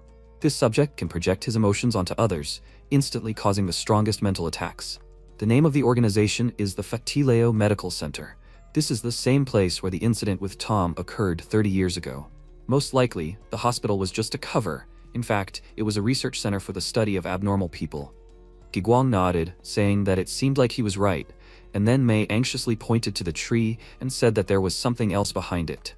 He immediately turned around and looked closely at the tree, then walked around it and thought that there was nothing here. He had an idea and used the yin eyes. Then he saw John's soul. His comrades came up to him and asked if he had found anything, and he told them that there was John's residual soul. It could only be seen with the yin eyes. He gave them some ox tears so that they could look at it too. They smeared it on their eyelids, after which a soul appeared in front of them, and Dao was very surprised, making sure that it was really John. Mei asked in fear why she could even feel such things, and MC told her that she was starting to awaken her ability. Some people are affected by anomalies just by being near them, and she was one of them. He patted her head and told her with a smile not to worry. It was even good. It proved that she had an unusual talent. She calmed down and looked at him embarrassedly, after which Gegwang asked Dao, "Will he be able to return the memories?" He touched the soul and told him that he would succeed, then put his hand inside and Guyun asked what he was doing. Gegwang told him that he was synchronizing with the residual soul. It was like mediumship, communicating with spirits. In this way, they might learn something else. A mouth opened on his palm, which absorbed the soul, and then Dao fell to the ground unconscious. A second later he woke up, but only his body was already controlled by John. He raised his head and asked, "Who are they? Isn't he dead?" Gegwang sat down opposite him and said that he really died. They want to deal with Tom's Soros, so they summoned his soul and hoped to get some information from him. John looked down and said that this is an evil spirit. They better not get close to it. Everyone who comes into contact with it will die. MC came closer and asked, "Is the evil spirit Tom Soros?" So he didn't die in that accident 30 years ago, but became the same spiritual being as test subject number 11. He exclaimed that there was only one evil spirit from the beginning. He absorbed the souls of the other test subjects, gaining their abilities. All these evil spirits are him. Guyun and Gegwang looked at each other. They realized that if the other test subjects are his fragmented souls, then he already knows they are here. MC put his hand on John's shoulder and asked why he followed him for so long. Why did he even leave a spirit here to watch him? What is he trying to do? The man shuddered with fear and hugged himself by the shoulders, saying that this was his revenge. He does not allow his soul to ascend. He wants everyone who participated in that experiment, their children, to suffer. He recreated the experiments on everyone around him, and then absorbed those who awakened their abilities. Goyin thoughtfully noted that it meant the city could be a part of him. And John said that there weren't many awakened, only 1 in 100. The rest were just toys for him. He stretched out his hand to the sky and asked them to save them and Anna, then left, and Dao regained consciousness. He stood up and said that his soul had burned, but he saw the reason for his death. After much torment, his mind broke, and the evil spirit of Tom took over his body. which is why he died such a terrible death. After that, the system reported the completion of the quest to investigate John's mysterious death, for which MC received 1,000 achievement points and 50 key concentration pills, which had already been sent to his backpack. He thought that this was not a bad thing, because by taking one pill every hour, he could increase the limit of spiritual power by 1. Dao, meanwhile, anxiously turned to Gegwang and said that if everything was as John said, then the difficulty of this quest would not be easy. He agreed with him and said that the evil spirit had already absorbed an unknown number of abilities and created many copies of itself. What's worse is that it can inhabit ordinary people. In this city, it is impossible to distinguish an enemy from an ally. After his words, Guyan had an idea and said that perhaps he had a way to solve this problem. He told them everything, and Gegwang asked in surprise, is he seriously going to do this? As far as he remembers, the anomaly department is categorically against revealing the supernatural. He answered him with a sly smile that reality is real, but they are now in the dungeon, so such a chance cannot be missed. After that, they went to the police station, and Max was there right now. He was thinking of relaxing after a day of work and looking at a car dealership, but he noticed Guyan nearby, who turned to another officer to file a report. The old man could not hear him, and MC repeated himself a few more times. Then Max called out to him and asked with a smile what he was doing here. Is he in some kind of problem? He told him that they were actually having some trouble, so they came here for help. This made Max immediately get nervous and covered the envelope with money with his hand, and Guyan noticed this and told him not to worry. It had nothing to do with that. He took his ID out from under his jacket and said that they were not actually journalists but emergency officers. They work for the National Agency for the Study of Supernatural Forces, Sector X. Their job is to deal with all cases involving aliens, cults, monsters, and other supernatural phenomena. Max scratched his head in confusion and asked, is this some new joke?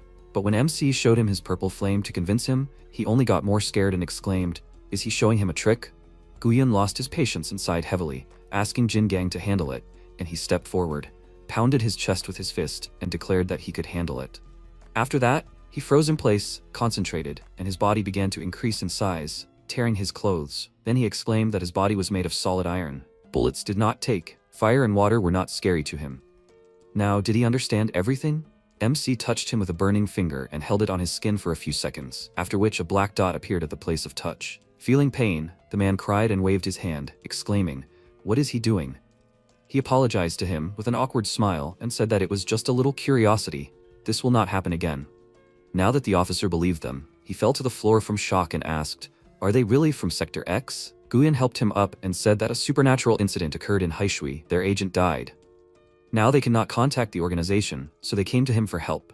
He replied to him in confusion that he didn't know how to contact their organization, and he advised him to go to the boss, and if he didn't know, to the governor, and so on. At some level, they would definitely know. Max nodded decisively and said that he would go to the boss right away, after which he ran forward along the corridors, and Gegwang, looking after him, asked Guyan, was he sure that this should have been used? He answered him that it was worth a try, and after a while William from Sector X, the head of supernatural affairs, showed up at the police station. He asked Guyan if he was the pig dragon. He told him his name and noted that the sound pig could sound like an insult. William ignored this and said that they did send several agents to investigate John's case, but they were not connected with them. He could not restrain himself and slammed his fist on the table in rage, exclaiming who the hell they were and how did they know about Sector X. MC told him not to be nervous, they are not enemies. He stood up from his chair and walked around the table, asking, they have already sent people to check the situation in Haishui, right? They want to offer him help. William asked why they wanted to help them, and he told him that it was because eliminating evil spirits was also their job. Basically, it was a win-win cooperation. He clarified, is this a deal? He told him that he would prefer to call it a cooperation, and William said that such a cooperation requires capital, but the information he provided was already in their possession. He had no reason to just hand over his powers to them. Guyan took off the watch from his wrist and showed it to him, asking, how about exchanging this for something? This watch has a Geiger counter built into it. It can detect different levels of distortion and what they call supernatural powers. He is sure he understands how valuable this is. William asked if he could do some checks and he handed him the watch, agreeing to it. After that, he left and MC asked him to wait. He didn't notice how he fell asleep, and William woke him up. He opened his eyes and yawned, asking, have they made a decision yet? He told him that after discussion, the organization agreed to cooperate with them to solve the problems of Haishu together. Guyan got up from his chair and stretched, suggesting that he not waste time, but discuss the details of their cooperation. Soon after their conversation, leaflets began to fall on the streets of the city and the heads of local residents. One of them took a closer look at it. It was an evacuation guide from the government. They were shocked. Finally, they would be able to leave this place, and they would be saved. From this news, the residents burst into tears of happiness and ran to the exit of the city, full of strength. Meanwhile, a soldier reported to the commander that the first group of helicopters responsible for distributing leaflets had already returned to the base, and the second was preparing to take off. William asked how the audio system was, and at that moment the loudspeakers started hissing, and several cars drove through the streets of the city, announcing the evacuation. The soldier said that the security team was entering the city from different directions. The coverage was guaranteed, and William said that this was great. They would continue in the same spirit. The soldier saluted him, and at that moment, applause was heard from the side. MC approached William and said that he was efficient and professional as an ally. He was truly reliable. He told him that a disaster that could plunge an individual into despair was just a trifle for the state machine working at full capacity. He looked at the small group of residents that the soldiers detained and said that according to the agreement, the task of identifying Tom Clom clones among the fleeing people was their job. MC put his hand on May's shoulder and told him not to worry. He had brought the right person. Meanwhile, the isolated people were worried that they were not allowed to leave, and the soldier asked them to remain quiet. There was one last step left. They were all very nervous, and May looked at them, and Guyun asked, "Will there be any problems?" She nodded and looked at the city residents with determination, then closed her eyes and concentrated on her feelings. Among this group of people, she identified 3 problematic people and pointed at them. An old man, a man, and a middle-aged woman. William waved his hand, giving the order to act, and the soldiers shot electric shocks at the designated people. Their commander ordered them to restrict the freedom of movement of the rest, and also to guard them well. They grabbed the unconscious people, and MC smiled and told May that he would leave the rest to her. And she promised him that she would try her best. After that, he headed to the tent and asked his comrades, "Are they ready?" But when he saw what was happening inside, he was slightly surprised. Jin Gang was examining the grenades, Gaeguang was trying to aim his revolver, and Dao was putting on his bulletproof vest. Now they were all ready to go on stage. They walked out of the tent, and William said that the evacuation was almost complete. 85% of the civilians had already left. There were currently about 80 people left in the city who refused to leave this place. They would send 2 groups, a total of 30 soldiers, to support them. However, they did not have any supernatural resilience, so they would have to rely on themselves when fighting Tom Soros.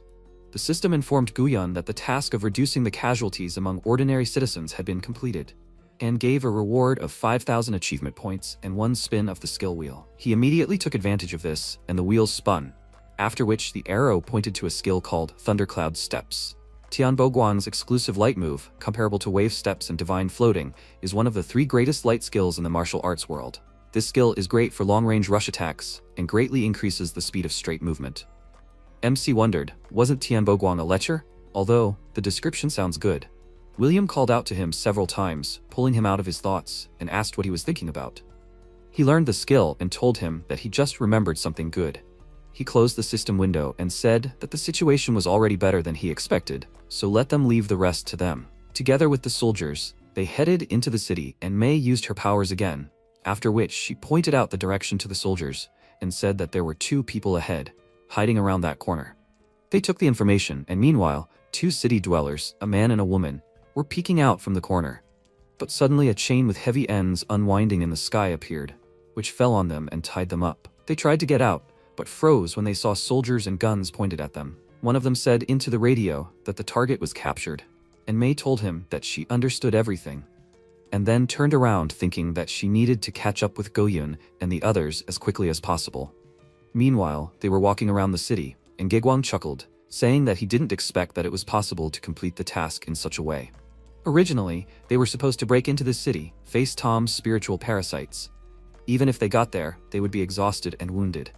If not for complete defeat, then victory would have come at the cost of huge losses. But in the end, everything turned out completely differently. He looked at the fleeing people and the soldiers who were trying to catch them. And MC put a hand on his shoulder, saying that it was not his fault. For public organizations like their End of the World, such limited thinking is common. There is no need to try to solve everything on your own. Let him report when necessary and ask for help if needed. The state will always be their reliable support. The man smiled wryly and said with irritation that he would take his words into account. After which, a soldier with Mei approached them and said that the road to the Fatileo Medical Center was cleared. All parasitic entities were suppressed. The mission to escort Miss Su was completed. Guyon asked why she came too, since it would be safer to stay in the camp. She told him that she had already identified all the residents and thought that she might be able to help him. So she asked them to take her with them. He sighed heavily and told her to stay close and not fall behind. After which, one of the soldiers reported that all the soldiers had begun to experience visual hallucinations and sensory distortions, and their aggressiveness continued to increase. If this worsened, it could affect their thoughts and actions. The leadership had already taken away the evacuation request. He himself had already begun to see flickering dots in front of his eyes, and the colors were beginning to distort. MC said that he understood everything, and they would handle the rest themselves. And then the soldier gave the order to retreat, and they all stood at attention and saluted. Dao smiled, and Jin Gang said that it was so unexpected, he even felt some kind of sense of duty. Guyon resolutely headed towards the medical center and said that if they lost, then trouble would start in both worlds. They approached a huge building that smelled dangerous, and Mei, hiding behind MC, asked if they needed to go there. He asked Jin Gang to deal with the door, and he, gathering all his strength in his fist, hit the entrance with all his might, and the door shattered into many pieces. Guyon told everyone to go inside and carefully examine everything around, and Gigwang said that he didn't think that they would get to the enemy's lair so easily. After that, they went inside and Mei looked around, noticing that it was so dark. Noticing a sparkle in this pitch darkness, MC grabbed the girl's hand and pulled her aside, after which 3 syringes were stuck into the floor near her feet, and he exclaimed, "Who is here? Let him stop hiding." The attacker came out of the wall. It turned out to be a spirit, but he was not alone. They were surrounded by translucent entities on all sides. Guyon took out a golden statuette and asked. They realized that they would be quickly killed alone, so they decided to join forces. The spirits simultaneously said that no one would stop them, and they would all die, and the MC, lighting a purple flame in his hand, said with a smile that the plan was not bad, but they all forgot one thing. His flame enveloped him, and he disappeared, causing his opponent to look around, and then he appeared out of nowhere right in front of him and grabbed him by the neck, then set him on fire.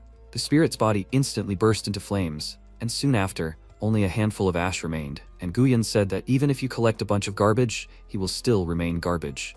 He turned to the others and asked who's next? Another spirit decided to attack him from above. He climbed onto the ceiling and spat something at him, and he, jumping to the side, asked, "Is it corrosive slime?" "Too bad, but it's too slow." He quickly turned around and rushed towards his opponent, then grabbed his head and set it on fire, and while it was slowly burning, he said that if he couldn't hit it, there was no point. After that, he shouted loudly, "Does anyone need help?" Gaegwang easily dealt with the spirit with his pistols, and Jin Gang used the tiger's help. Seeing that they were all doing well, he shrugged and headed with the guys to the next spirit and said that only he was left. 3 minutes later, they dealt with the enemies, and Jin Gang handed Goyun the tiger statue, saying that it was good that he had this artifact. Otherwise, he really wouldn't have been able to deal with these incorporeal creatures. Gaegwang approached him and said that the test subjects were eliminated, but the task was not yet completed. It seemed that Tom's real body was not among them. After his words, all the men turned to Mei, and she said in confusion that she would try to feel it again, then closed her eyes and they began to wait. Finally, she finished and said that there was only one energy source left, but it was underground. After that, they all began to search. Dao was dismantling a wall of some boxes and found a door. Since these guys were Chinese, they did not understand what was written on the sign above the door at first, and when they found out that this was a morgue, they felt uneasy. MC told them not to be afraid. The ghosts they met outside had already been destroyed, after which they went down. They passed by vessels with monsters swimming inside, and they all realized that the medical center on the surface was just a cover. The real lab was here. Guyan looked at the door at the end of the corridor and asked Mei if the energy source was really here.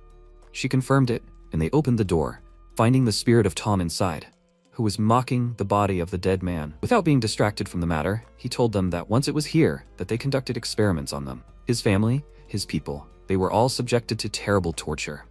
In the end, they were burned in the crematorium. The guys and the girl got nervous, and Tom said that later they tied him to the operating table too, but they themselves could not withstand even a third of the experiment. He turned to them with a creepy smile and asked, "Do not you find it funny? Those who conducted the experiments could not survive the consequences of their own experiments." MC asked, "Is this his reason for taking revenge on the city?" He answered him that this is not revenge at all, it is a war of his people against humanity. He did not understand him a little and asked, "Are they not people?" The man answered him that they do not belong to this lower race. Their blood is from the depths of the seas and the stars. They received the blessing of the ancient gods. People envied this gift and began to hunt him and his relatives. This war began a long time ago. After his words, a system notification about the task completion appeared in front of Guyun. He unlocked a new fragment of the world, Descendants of the Deep. He finally learned how this task was completed, and suddenly a notification about an abnormal condition appeared. Tom said that people are proud and arrogant. They think they are omnipotent and believe that everything is under control. Meanwhile, they all felt a strong weakness in their bodies and fell down. Only one MC stood firmly on his feet. He grinned and said that this is very good. Emotions are off the scale. And then what? Tom was surprised that he did not weaken like his comrades, and Guyun showed him a heart-cleansing pill that cleanses the mind, eliminates poison, and neutralizes most toxins, and said that his supplies were not exhausted yet, and therefore he was not poisoned. Tom got angry and exclaimed that this was impossible. The paralyzing gas, Fatileo, is an advanced development. There is no antidote against it. MC said that their Eastern cultivation methods were difficult to explain in terms of their Western science, and Tom, realizing that he had to get out of here, cursed loudly and started to run, but Guyun blocked his path with his fire and asked where he was going. He was so formidable just now. He was not the only one who could stall for time. He remembered that he was a spiritual being and could pass through walls and fly, after which he snapped his fingers, and the flames around Tom's legs grew into a huge cage, now definitely not allowing him to escape. MC thought that although he had not knocked out the combat skill from the Wheel of Fortune, the ability to freely control spiritual power was also not bad. Tom stretched out his hand to the fire and immediately pulled it back, feeling pain, and ordered Guyun to let go of him. Otherwise, he would show him what real fear was. He asked why he needed his help at all. He couldn't get out on his own. By the way, he noticed something interesting. He controls the souls of these test subjects, but they retain the abilities they had when they were alive. So he can't absorb abilities, right? The spirit remained silent, and he said that most likely his only skill is mental parasitism and mental implantation, so his combat abilities are inferior even to these experimental samples. That's why he wanted to use the lab gas to deal with them. Tom got nervous and asked who he was. Why was he helping these inferior creatures? He answered him that he was sorry that his people suffered, but they had their own mission. And as he himself said, this is war, and he has been on the side of humanity since birth. He clenched his hand into a fist and the purple cell flared up stronger, burning Tom, and he finally screamed that he cursed him. Even if his soul burns to ashes, even if his will dissipates, this curse will last forever. MC became nervous and took a few steps back, not understanding what was happening, and Tom, whose spiritual body began to disappear little by little, turned to the gods and said that he was sacrificing his soul and mind, and prayed for them to grant his wish and his curse. He looked at Guyun and told him to repent. He would soon understand that compared to this curse, death was just an easy escape. After that, the black flames burned him, leaving no trace of him, and the system reported the infiltration of chaos. The dungeon is being invaded. The threat level is quite high. William, meanwhile, was observing the situation in the city from the mountain. He saw a fire tornado coming from the medical center and asked his soldier what happened. He informed him that the prototype Geiger counter worked. According to the scale provided by Guyun, the color is red. The threat level is catastrophic.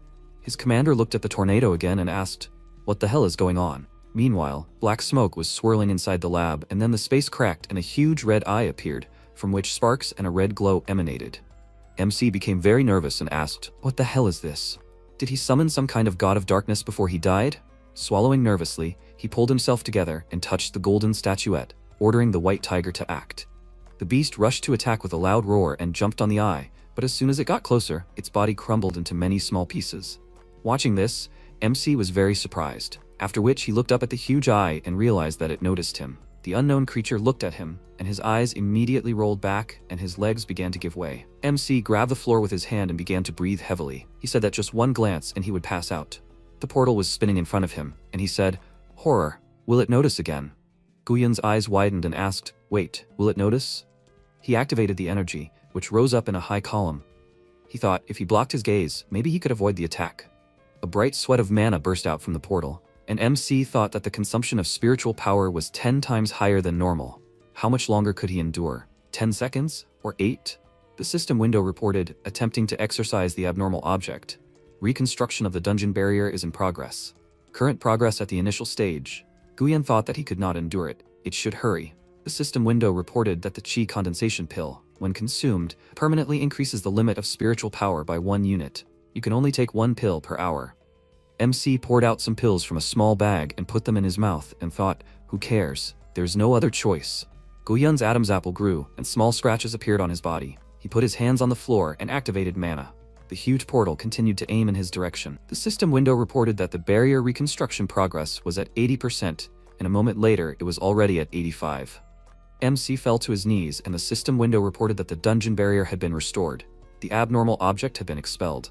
Goyun looked towards the portal, which began to tighten, and asked, "Did it last?" A bright stream of mana burst out of it and headed towards MC, who put up a block and screamed in fear. Suddenly, the energy dissolved, and the system window reported that the task was completed. He successfully prevented Tom Soros's revenge. They congratulate you on completing the game. The reward is being calculated. Please wait. Goyun put his hand on his shoulder and then took it away and asked, "Is it gone?" He asked the system to open personal information.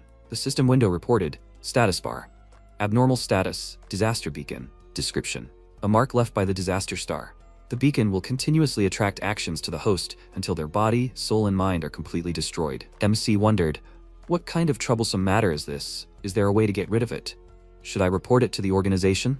I wonder how many of them have seen. He turned around and saw people lying on the floor and decided that he should help them first. Goyun crouched on the floor and stuffed a heart-cleansing pill into Sumei's mouth. She woke up and asked, "Julong, did he get rid of that evil spirit?" MC asked, "Didn't she see what happened?"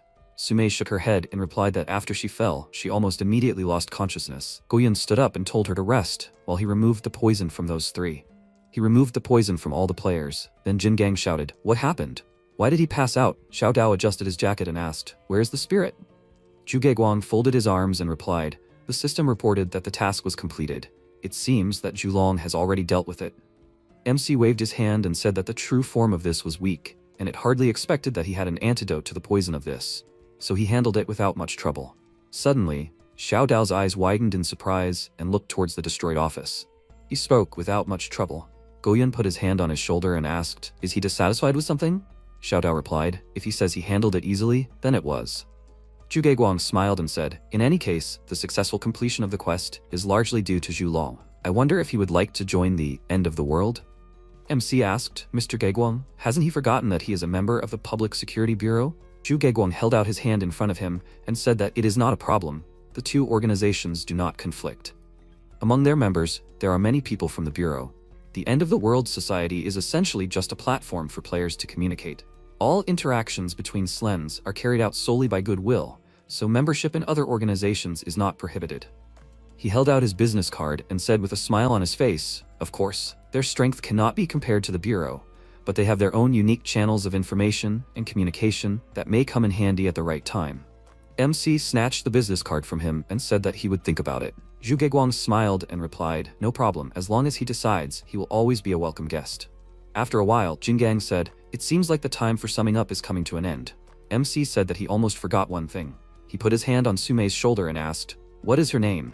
Real name and residential address?" She answered slightly embarrassedly, "She is Sumei." She didn't have time to say the address before they were teleported to different places. MC ruffled his hair and asked, "Why is she so crumpled?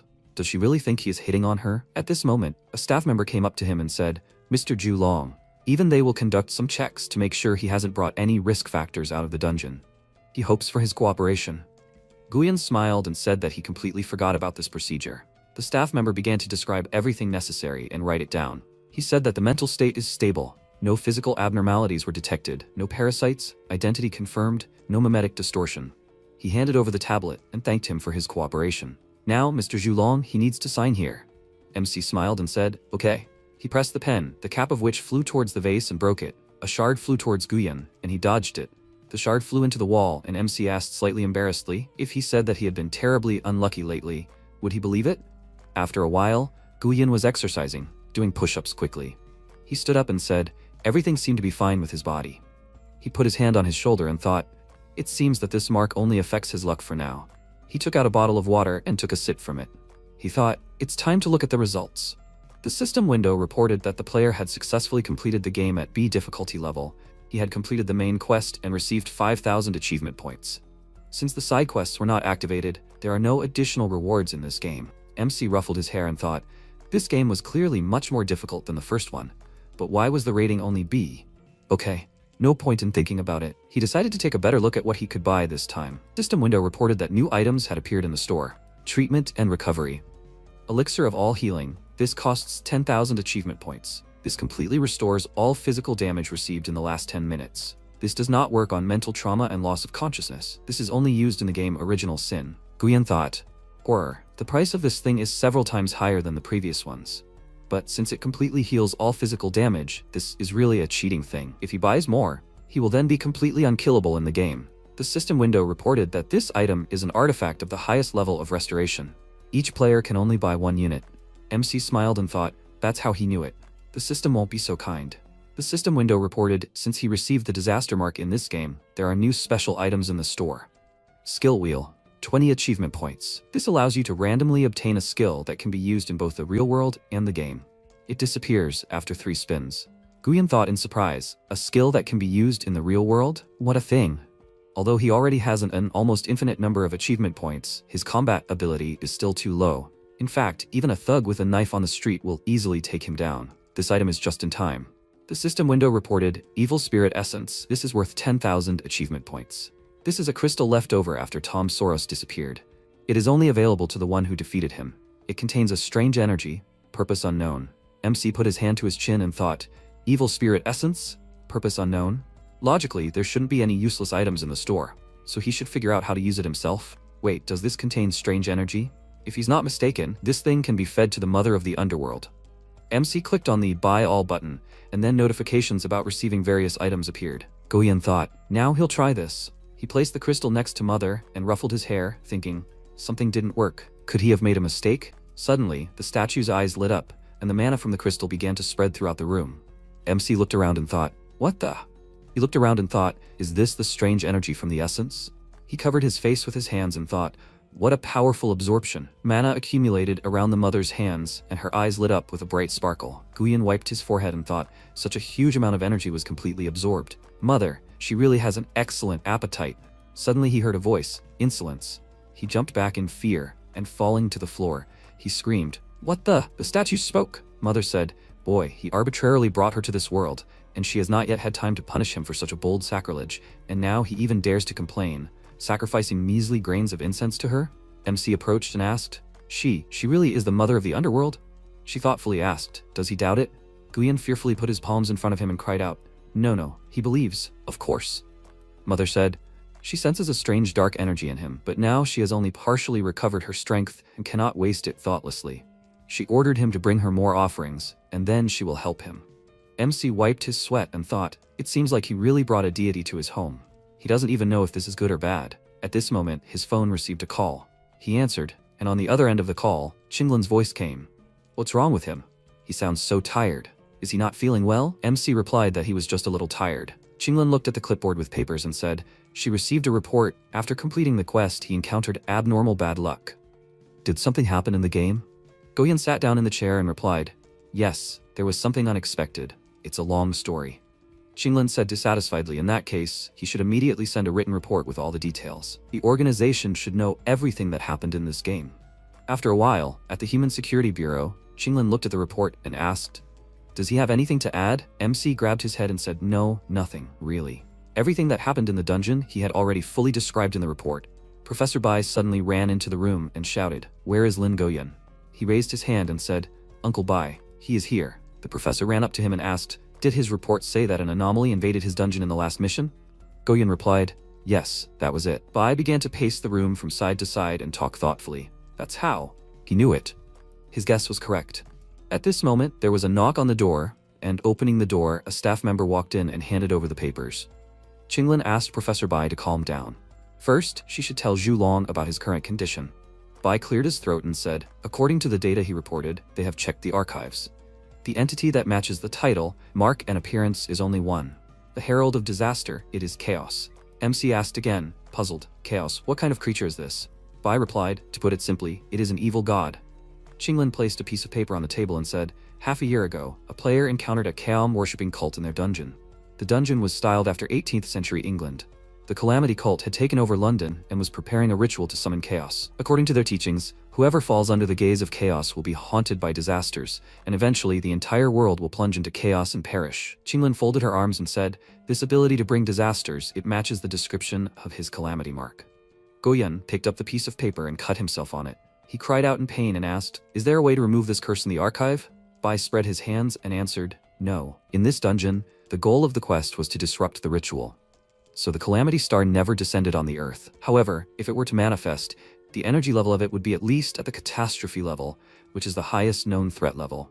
In other words, he is the only player who has encountered an anomaly of this level and survived. MC removed his hand from his shoulder and said that if he doesn't figure out what to do about it, he probably won't live long. Qinglin put the amulet on the table and Goyun asked what it is. She replied that it is a good luck charm. A temporary solution, but not a panacea. There's good luck sealed in it that can compensate for his bad luck, at least it won't interfere with his daily life. MC hugged it to his chest and Qinglin told him not to rejoice too soon. There are two problems. The first is that his bad luck will get worse over time, and the luck in the talisman is limited. MC put the talisman in his inner pocket and said, so he still has to find a way to get rid of the curse, he understands. What is the second problem?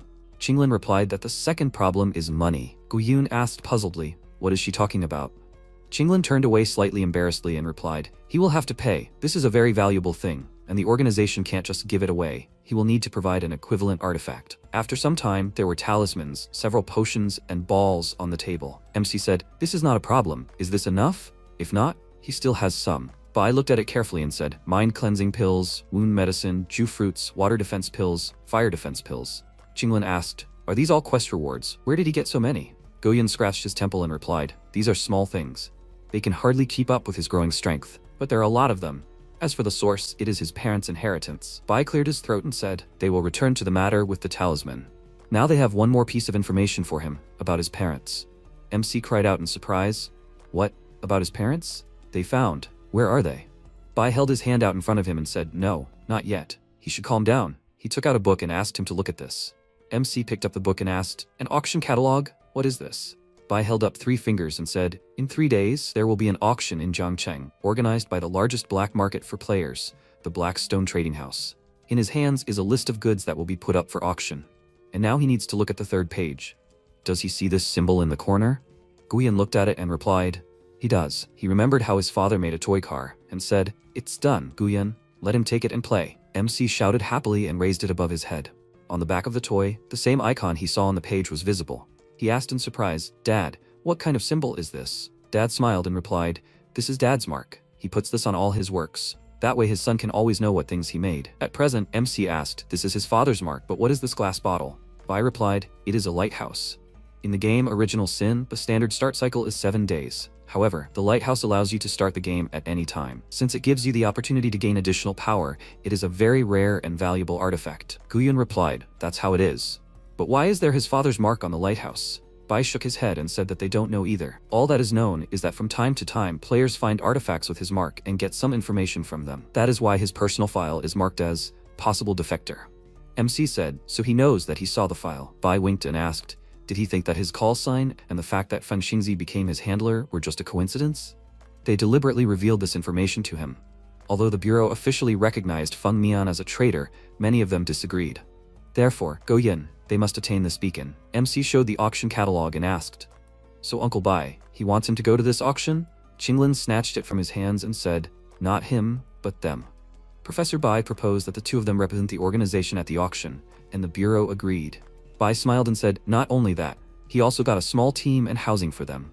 Now they are officially in the same squad. He put his hand first on Qinglin's shoulder and then on MC's shoulder and pushed them closer to each other. Bai said happily, they will live together, and if something happens to the talisman, Qin Yao will be able to help him. MC cried out in displeasure. What? After a while, they were riding in a train compartment. MC said thoughtfully, the older generation loves matchmaking. He'll have to talk to Uncle Bai later. Qinglin frowned and replied, there's no need for that. Each team is assigned a 3-story building as a base. That's standard practice, not cohabitation like he thought. Goyun folded his arms and said, so that's how it is. Well, if that's the case, it's not for nothing that they have a reputation for being smart. Qinglin said, besides, she doesn't mind Professor Bai's decision at all. MC yelled in surprise. What? She replied that he'd been funding the orphanage for 3 years. Why? Goyun ruffled his hair and replied, to build up his merits. Well, he's an orphan now too, so he thought that if he could help, he should help. Qinglin said, so that's a good answer. At that moment, in the professor's office, Feng Xingzi folded her arms in displeasure and asked, Old man Bai, has he decided to match the captain with this Zhu Long? Can the guy even handle it? Previously, crowds used to run after the captain, but she had never seen her smile at anyone. Bai smiled and replied, she doesn't understand. Qinglin is an orphan. Xingzi asked, what's so strange about that? Most of their curators are orphans. Bai replied, she's still young. She'll understand in time. Xingzi said, she hates them, the old riddle makers. Here, let him take the requested data. Bai examined the documents and grabbed his head. He asked, is the Apocalypse sect making a fuss again? After a while, the Punisher entered the office and asked, boss, did he call? The boss ordered him to gather a group and go to Jiangcheng. The Punisher asked again, Jiangcheng for the auction? Isn't that what Rotten Blood does? The boss replied, he'll go to help him. They need the beacon to go to either them or the security bureau. The Punisher asked again, bureau? Why can they? The chief pictured the MC and replied, because they sent the Prophet's son there. At the same time, he'll test what he's capable of. After a while, in another space, guys were kneeling and begging with tears in their eyes to believe them. Captain, he's lying. It's the real him. Li Cha frowned and thought, horror, it's impossible to tell. Liu Jie said he was real. Li Cha drew his sword from its sheath and screamed, he's a fake. He cut Liu Jie's throat, who spoke, Captain. Li Cha looked at his dead subordinate in fear, and the clone stood up and said mockingly, it's a pity. He was wrong again. Li Cha swung his sword and cut the shadow, ordering him to die. The shadow spoke, his chances exhausted. Next time let him come with reinforcements. The dark energy streams began to dissolve, removing the dome. Li Cha fell to his knees and cried, screaming loudly at the same time. The employee reported that the containment of the anomaly had failed.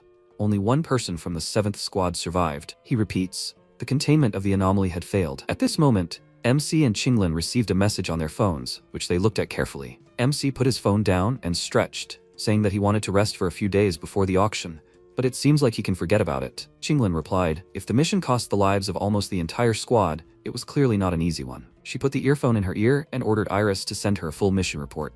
Iris replied, accepted. The documents have been sent to her phone. A message appeared on Qinglin's phone. The name of the mission, Mirror Wraith. The type, Wandering Anomaly, and the time of appearance was 48 hours ago. The threat level, Bishop. The infection radius, less than 30 meters. Special notes, the target has high intelligence and the ability to act strategically. Qinglin grabbed the bridge of her nose and asked, was the demon squad assigned to this mission? Huyan asked, what's wrong with them? She looked at him and replied, he hasn't heard of demons yet. In other words, they are a bunch of problem children. Their mission completion rates are high, but they don't care about casualties or consequences at all. Especially their captain, Li Cha, call sign Demon. He lost all his men this time, so he'll be even less cooperative than usual. After a while, the train arrived at the right station and they got off. MC and Qinglin were met by an employee who said that this was the latest mission data they managed to find out. Suddenly, MC felt an ominous mana to the side and pushed the employee away. He fell to the ground, and Li Cha landed next to him, covered in dark mana.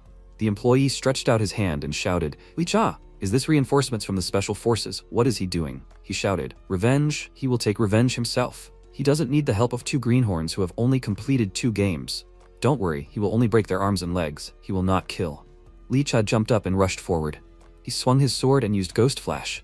MC dodged his blow and turned around displeased. Guyan asked, a squad of demons, huh? Li Cha thought in fear, so fast. MC struck him and threw him back. He thought in fear, gold rank? This can't be. At this moment, MC had already approached him and asked who he was going to cut off his arms and legs. He hit Li Cha in the head and he flew back again. Guyan thought in displeasure, boy, he's stubborn as a rock. Li Cha grabbed his sword and then stood up and activated a terrifying mana. The employee screamed, bad. The demon is out of control. We need to contact the organization and call for cleanup. Li Cha grabbed his face and ordered him to be quiet. He hasn't lost control yet. He just needs to get out of here. The dark mana returned to his body, and MC asked, what's going on? Qinglin replied, Li Cha's ability is the result of a demonic contract. When he is injured or loses his temper, there is a high risk that he will go berserk. That is why the 7th squad is called the Demon Squad. Li Cha pointed his sword at her and said that they are not demons. They are a squad of heroes. MC replied, real heroes don't attack new comrades. Li Cha clicked his tongue in displeasure and said, they are too weak. They are just going to be slaughtered. He turned away and asked, he is in pain. Where is the backup? Someone, let them bandage him. The staff member wiped the sweat from his forehead and asked them to forgive this incident. He asks them to come with him. They will go to another place. After a while, in the office, the employee was showing a presentation and said that the Mirror Ghost is their current target. The last time he was recorded was in the form of Liu Gei, a former fighter of the 7th Squad, nicknamed the Bird of Prey. MC thoughtfully asked, form, is he able to copy the appearance of others? Suddenly, a loud scream was heard from behind him, not just the form. He turned around and saw Li Cha, who said, appearance, abilities, voice, even memories, he can copy all of them. It's like a mirror that reflects a person, and everything from the reflection is dragged into reality. Hence the name, Mirror Demon. So if they are too weak and he copies him, they will not survive. MC pointed his finger at himself and asked, what will he do if he copies him then? Li Cha shouted in annoyance. Does he really think he can't kill him? At this moment, Xinglin slammed her hand on the table and said, enough. The main thing is this is a mission. Judging by the description, this monster is more suitable for solo hunting. Why are they sending a team? Li Cha replied, because if you go alone, this bastard will simply disappear from the battlefield, teleporting away. The staff member held up 3 fingers and said that bishop-level monsters often have multiple abilities. The mirror demon can copy people, teleport when meeting a single opponent, and arrange deadly riddles. Li Cha slammed his hand on the table and said, he becomes one of his allies and makes them guess who is real and who is fake. If he guesses wrong, the original dies. Guyan frowned and said, this sounds complicated. Did they manage to find a way to recognize him? The employee shook his head and Li Cha threw his sword on the table and said, the solution is simple. If someone is copied, the rest just kill both the copy and the original. Then everything is under control. MC asked, that's why he attacked them at the station? Li Cha smiled and answered, that's right. He needed to make sure that they were able to kill him. Goyan looked towards the employee and asked, did the organization approve of this plan too? The employee answered, in a way, how can we minimize losses? Li Cha said, he killed 4 of his comrades, he will make sure that he dies. MC sighed and said, he's overdoing it. Did they even check what would happen if someone gained a new ability after being copied? After a while, the taxi driver shouted in displeasure. Why was the road suddenly blocked? The policeman said that there was a possible gas leak ahead. They asked him to change the route. MC looked at this and asked why it was impossible to tell people about the existence of anomalies. If they knew in advance, some of these incidents could be prevented. Qinglin replied that the more people knew about it, the more often they begin to appear. He should ask Professor Bai for details. Suddenly, the employee pointed his finger forward and shouted, the mirror demon is ahead. According to observations, if there is no activation within 2 hours, it will disappear again. Li Cha looked at the mirror and asked if he is sure his plan will work. MC replied that if not, they will proceed according to his plan. The guys walked up to the mirror and looked there. A dark energy dome formed above them, and the employee said, mirror maze formation detected. The second phase of isolation begins. Guyan clenched his fists and thought that this was the space created by the mirror demon. This time, he copied. Li Cha and his clone appeared in front of him, who ordered him to choose who was real. MC smiled and asked for forgiveness, but he refuses to choose. Li Cha rushed towards his clone and ordered him to die. MC looked at them carefully and thought, a perfect copy is really hard to distinguish, but this one also has flaws. He said, since the combat capabilities are the same, the result will be mutual destruction. In the end, all that remains is to finish them off. Of course, this also means that the copied person will die. People are afraid of death, so this option is almost impossible. But he shouldn't have run into a teenager. For him, his death is more important than his life right now. So, checkmate. Suddenly, Li Cha activated the ritual flag, and Guyan asked, was he going to cheat? At that moment, the employee said that the collapse of the mirror cocoon was detected. The internal state is unknown. The demon turned into MC, and he asked, did he turn into him? That's reasonable. He really isn't ready to sacrifice himself to destroy the anomalies. Li Cha took out his sword and said, 1 minute. If he doesn't prove who he is in a minute, he will kill both of them. MC said, no rush, they will go in order. First, they will check if he can copy items. He activated the summoned tiger, and the clone repeated. Guyan said, not only the equipment, even the summoned entities are completely duplicated. Li Cha said, it looks like his plan has failed. The protagonist looked at his clone in bewilderment, who stood in front of the Wheel of Fortune with his arms folded across his chest and said, skill extraction system. The protagonist thought in bewilderment. Skills? This can't be. How could he not copy everything? The system reported, a skill was obtained, a dash, a fleeting glance, a blow of fury. The clone looked at the system windows with a smile and said, 2 combat skills. Not bad luck. MC pointed his finger at him and shouted, he was bluffing on purpose, so that he would think that he was real. He shouldn't believe him. The clone swung his fist and asked, really? Then he resolutely ran into the attack and, approaching the protagonist's face, stopped. He said that this can't be. How could he not copy this skill? He replied, it's a pity, but he didn't copy the main thing, the donation system. After that, he concentrated the energy in his fist and used a fury strike. The next attack gets 150% bonus to strength, 15 minutes cooldown. After that, he hit the protagonist and he flew back.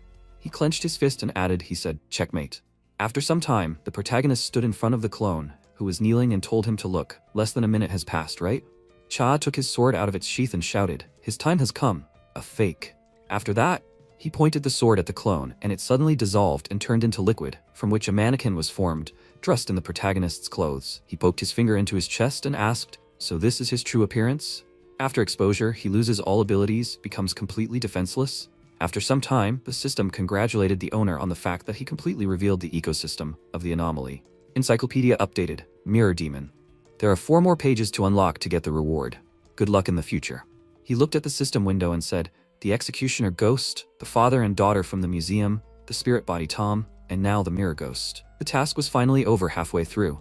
He sighed and added, but with such difficulty, it is unclear what they will give as a reward. Then Cha swung his sword and divided the mannequin's body into 2 parts, but the liquid restored the body again, and he shouted, damn! This is a spirit body. MC put his hand on his shoulder and, pointing his finger at himself, said if he does not mind, then he should leave this to him. He promises. He will regret that he was born at all. After that, he put his hand to the side and took out a statue of a ghost mother from the portal that appeared. A powerful, terrifying aura emanated from it. Cha asked, what kind of thing is this? The protagonist, sitting down next to him, answered, it's okay, it's not dangerous. After that, he told the statue that she could eat it. The next second, the body of the mirror demon was absorbed by terrifying energy. Meanwhile, on the city street, people were going about their business. Evil blood stood out in the crowd. She walked forward when suddenly a man put his hand on her shoulder, and one of the bandits, folding his arms over his chest, grinned, said, girl, it's not safe to walk alone at night. Will she come with them? She, smiling, put her hands to her lips and answered, of course. After that, they entered a dark alley, and she, licking her finger, asked, is it all over? She thought that they would have fun longer. She stood near several corpses and, crouching down near her arachnids and reptiles, said, okay, kids, it's time to go back. At that moment, she heard someone approach her from behind and pointed the snake at the unexpected guest. Slaughter squeezed the snake in his hand and said, it was not worth giving such an expensive gift at the first meeting. She wondered, why was he here? He threw the snake to her and replied that the boss sent him to help. She bowed her head and asked, because of the lighthouse? Since when did they have such a surplus of people? He waved his hand and replied, it is not only the lighthouse, the son of the prophets joined the bureau. The boss told her to evaluate what he is capable of. And what did she do all this time? She looked at her hand and replied, walked around the sites of Zhongcheng, ate local delicacies and desserts, bought souvenirs, and also placed a mirror demon and destroyed one of the bureau teams. Chaos will soon break out in the city. She turned to him and added, he is late, there's nothing else to do here. She bit her finger and said, the golden silkworm has hibernated, the mirror demon has been destroyed, the bureau or someone else? He replied that he thought it was the prophet's son. The boss must have foreseen this, that's why he sent him. She asked for what purpose? He turned around and replied that she shouldn't worry, it was a real bomb, enough to make the whole city go crazy, but she had to wait until the auction was over. She shouldn't rush, he wanted to spread chaos even more than she did. They probably needed the prophet's information and protection from his possible moves. He put his hand on her shoulder, and she clicked her tongue indignantly. Meanwhile, the worker held the object in his hands and asked what kind of thing it was. MC put his hand forward and replied that they found it inside the mirror demon's body. It seemed to be something artificial. He should take it away for analysis. He replied that he understood, and then called on the phone and reported that the anomaly had been successfully isolated. The task was completed. 2 days later, the protagonist sat on his bed and ordered the system to open the inventory. He noticed the merit points, 1,145,101, and thoughtfully said, although he spent a little, the balance is still decreasing. It's annoying. Then, he noticed the mail icon and asked what it was. He clicked on it, and the system reported the achievement system. Black Rain, he saved Bai Ling. The reward is 1,000 merit points. Distraction, he destroyed the Mad Prophet. The reward is 10,000 merit points can be obtained. Gallery Horrors, he destroyed the growing anomaly in the museum. The reward is 50,000 merit points can be obtained. Curse with no exit, he put an end to the curse in Haishui village. The reward is 100,000 merit points can be obtained. No losses, no one died in his first game. The reward is 20,000 merit points can be obtained. He imagined himself in a scattering of gold coins, and, adjusting his hair, said that the more he spends, the more comes. Here it is, a real god of donations. At that moment, Qinglin knocked on his room, and folding her arms across her chest, said that it was time to go. The auction would start soon. They went out into the corridor, and she added that, in order not to reveal their identities, everyone would enter from a separate entrance. First, they would take the masks. He agreed with her. After that, they used the elevator and found themselves on the right floor. One of the workers bowed and said, gentlemen, they must be the honored guests of the auction? Please, they must like the mask. Qinglin made her choice, and MC, taking the remaining one, said that this one would suit him. He took it in his hands and thought that a wave of spiritual energy emanated from the mask. Enchanted with some kind of spell? He used the skill Fleeting Glance. The system reported a mask of disguise, rarity, blue. Masks the spiritual characteristics of the wearer, changes the appearance, making it difficult to describe. He thought in surprise, a fleeting glance. A skill that he hastily bought before the fight with the mirror demon turned out to be ideal for evaluating items, on topic for the auction. After that, they left the building, and the worker, opening the door, said that personal transport had already been prepared for them. He asked to follow them. When they got into the car, the ghost driver asked where they were going. Qinglin, putting on a mask, answered, to the Black Stone auction. He answered, accepted. The protagonist, putting on a mask, asked, artifact masks and a ghost driver? This auction house did not skimp on luxury. She replied that they have a unique technology, many players prefer to buy from them, so they strengthen their influence. He asked in bewilderment, what kind of technology? She looked at him and answered, you can directly trade achievement points. Why does he have such a face? He folded his arms across his chest and bit his lip, saying, nothing, just thinking of something pleasant. After that, they set off. After a while they arrived at the right place, and getting out of the car, MC said that he didn't expect the place to be so luxurious. Qinglin, getting out of the transport, asked what did he expect to see? An abandoned warehouse? At that moment, the worker in front of them bowed, and turning to them, said that he asked them to come in. The auction was about to begin. They approached the entrance, when suddenly Su Jianguo shouted, please, they must let him in. He only needs to buy one thing. He has money. He was kneeling on the ground, while the workers held his hands. He shouted, 50 million. They must let him in. Qinglin, turning around, said, it seems like someone from the common people found out about the auction. Too bad, but the local currency means nothing here. The man continued shouting, his daughter is also a player. He asks for them, he only needs one awakening item, he doesn't want her to die. The protagonist activated the skill Glimpse and the system reported, Su Jianguo, race, human. Abilities, none. Note, is related to the player Sume. Turning to his partner, he asked her to wait for a minute and then walked up to the workers and shouted at them to stop. He squatted down next to Jianguo and put his hand out in front of him and asked, is he Mr. Su? Has he come to buy an awakening item for his daughter? He confirmed it. Sir, is he willing to buy this for him? 1 billion. He will pay 1 billion, he just has to buy one thing for him. He shook his head and replied, no need.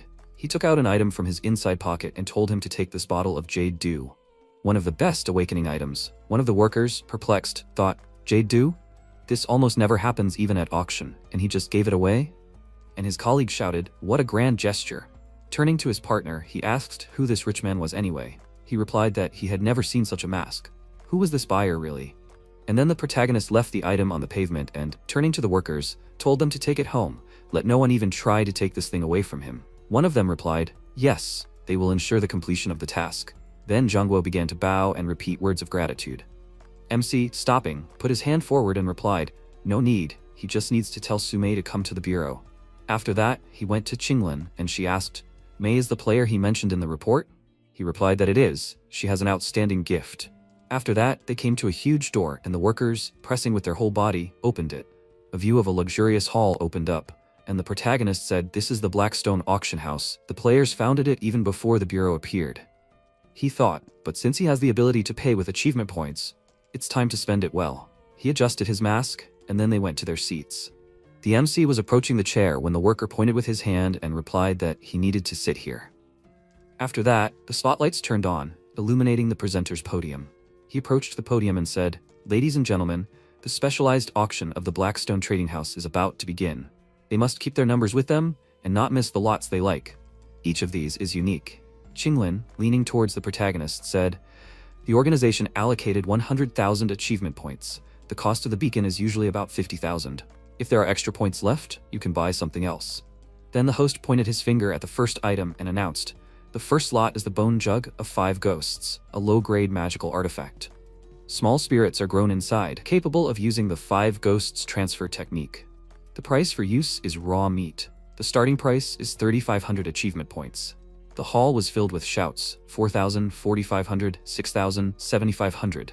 The protagonist thought, a low-grade magic item costs about 10,000 points, and even then, with restrictions on use. Things like the White Tiger Seal, artifacts for both attack and defense, are generally impossible to get. Then the host hit the hammer and said that today's auction is very lively.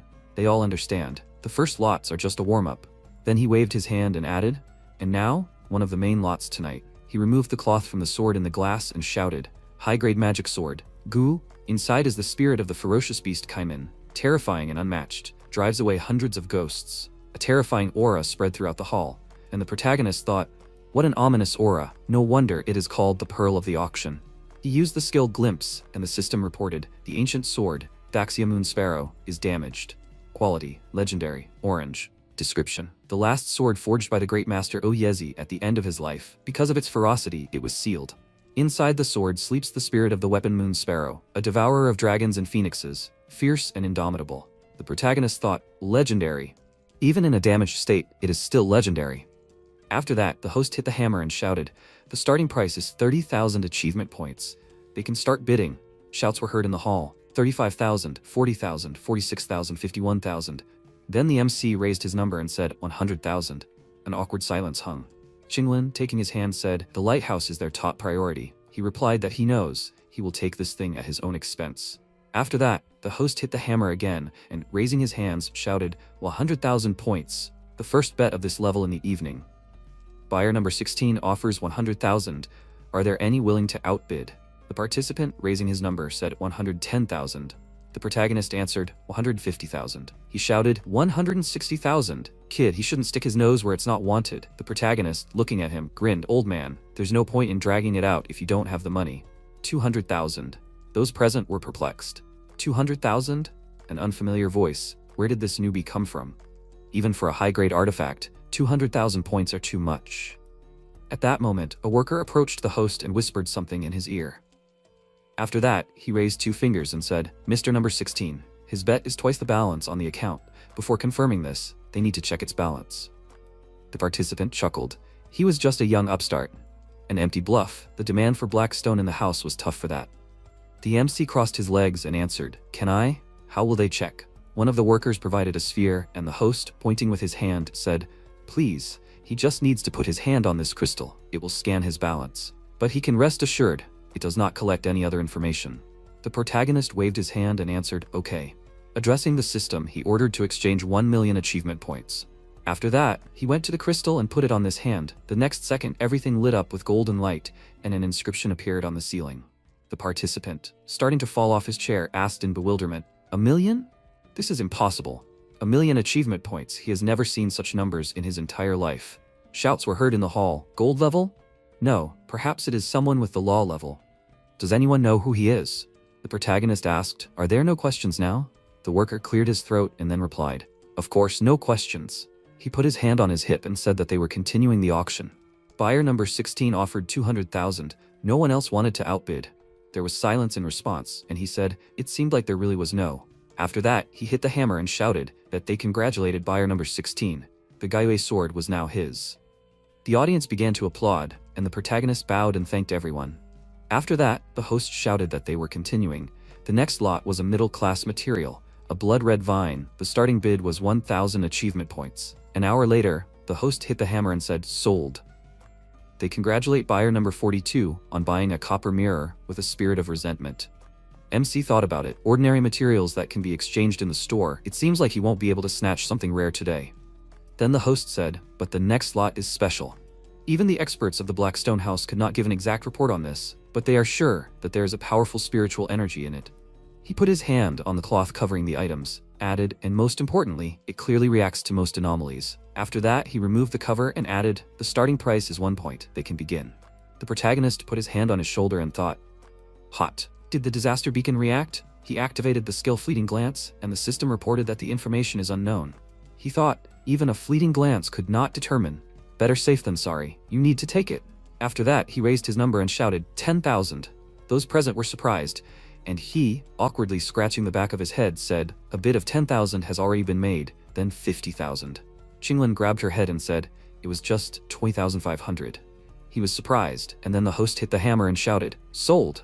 He raised his hand and shouted, they congratulate buyer number 16 on purchasing a mysterious stone seal for 50,000 achievement points. Shouts were heard. Did he find money on the road? It seems his brains leaked out in the dungeon. Maybe he is a member of the auction house Blackstone? He threw down several sheets of paper and shouted, even though he is a rich man, the main thing is that he snatched the lot. Then the host adjusted his bow tie and putting his hand to his side said that he was sure that they had all been waiting for it. And now, their main lot tonight.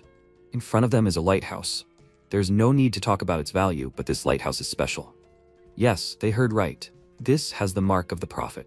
Without exception, and the Bureau of Anomalies, and the Cult of the End of the World, and the new organization Evolutionists, they are all hunting for the knowledge of the Prophet.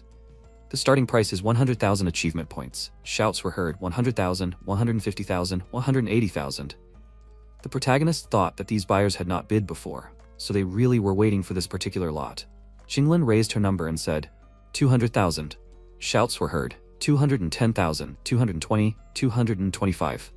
She looked at the main character and said that the organization had underestimated the value of this beacon, but they needed it at any cost. He took her number and told her not to worry, he would not allow anyone else to get his father's creation. Then he raised the number and said, 500,000. The people present opened their mouths in surprise. The host, trembling, asked, Buyer number 16?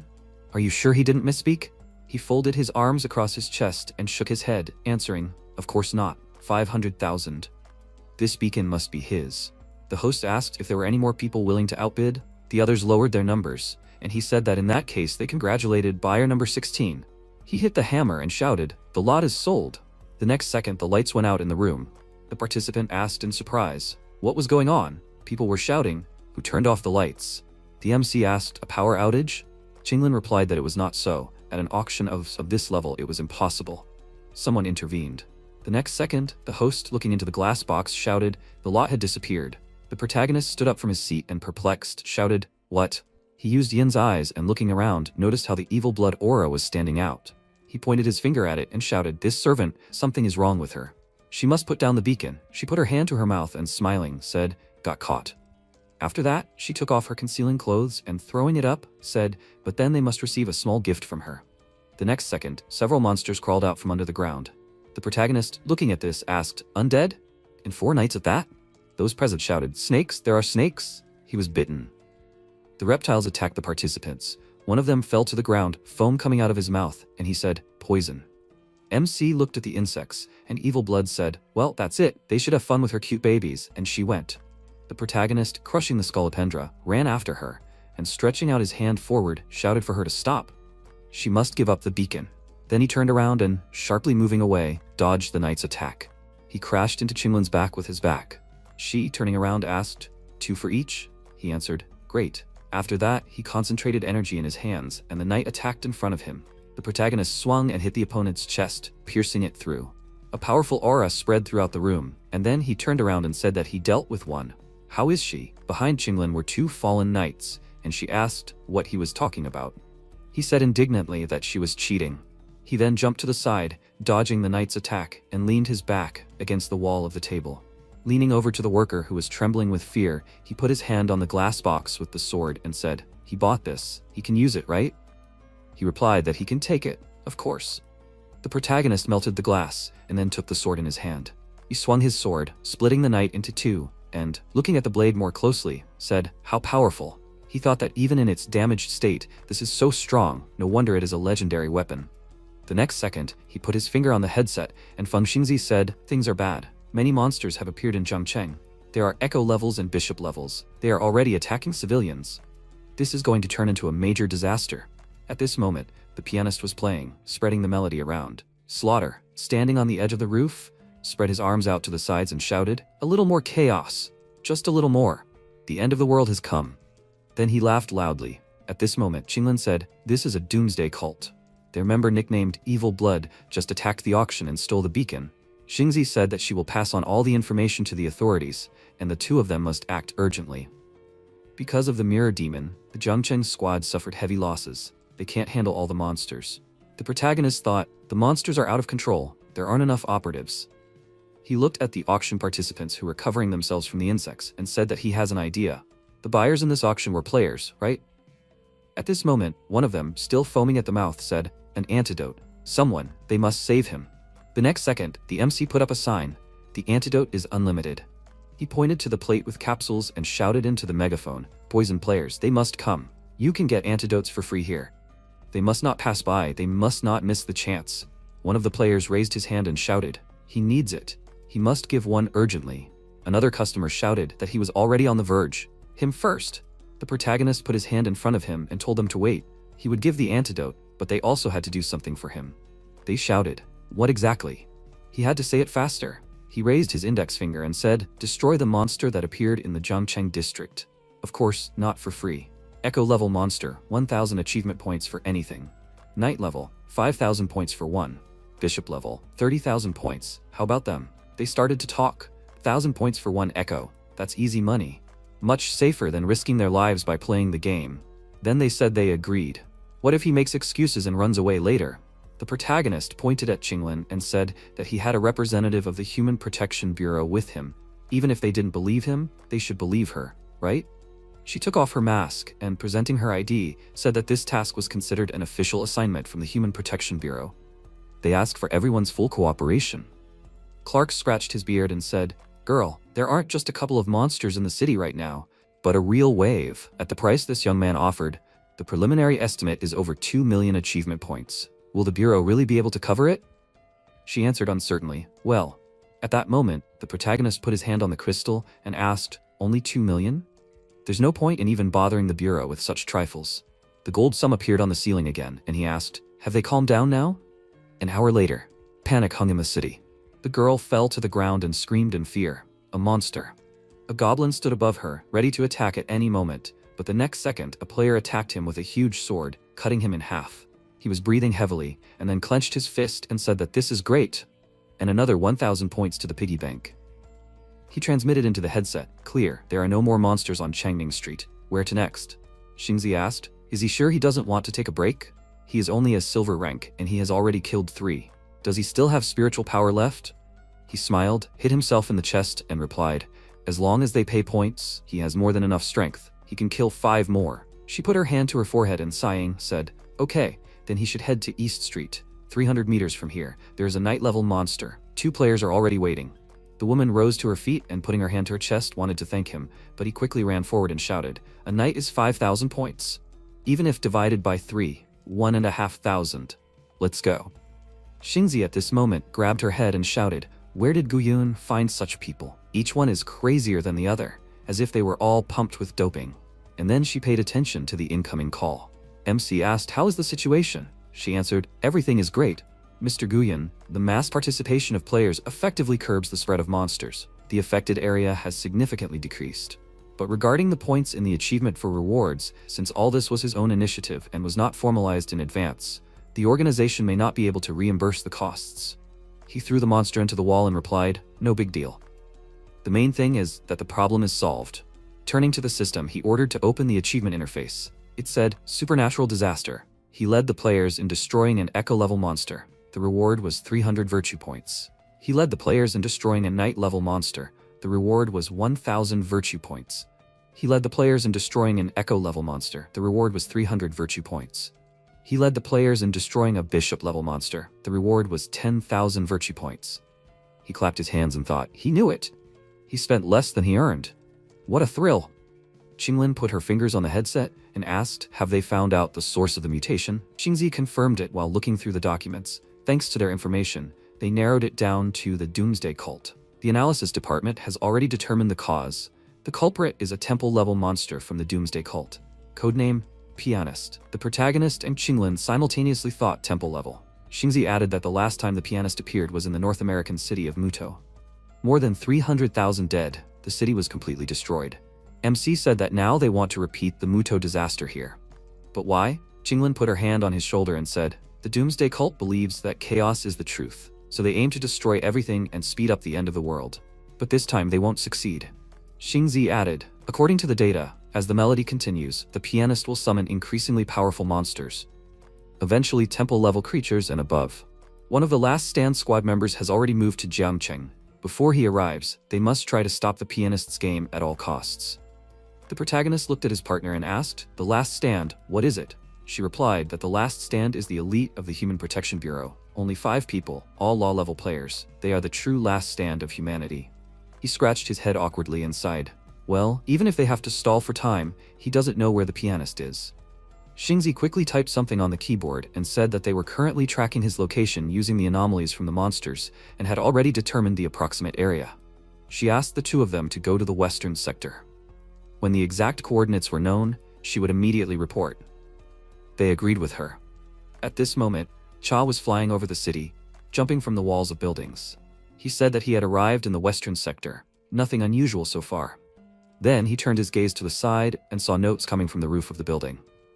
He rose higher and reported that the pianist had been detected, was on the roof of the grain trading company building, and was beginning the isolation procedure.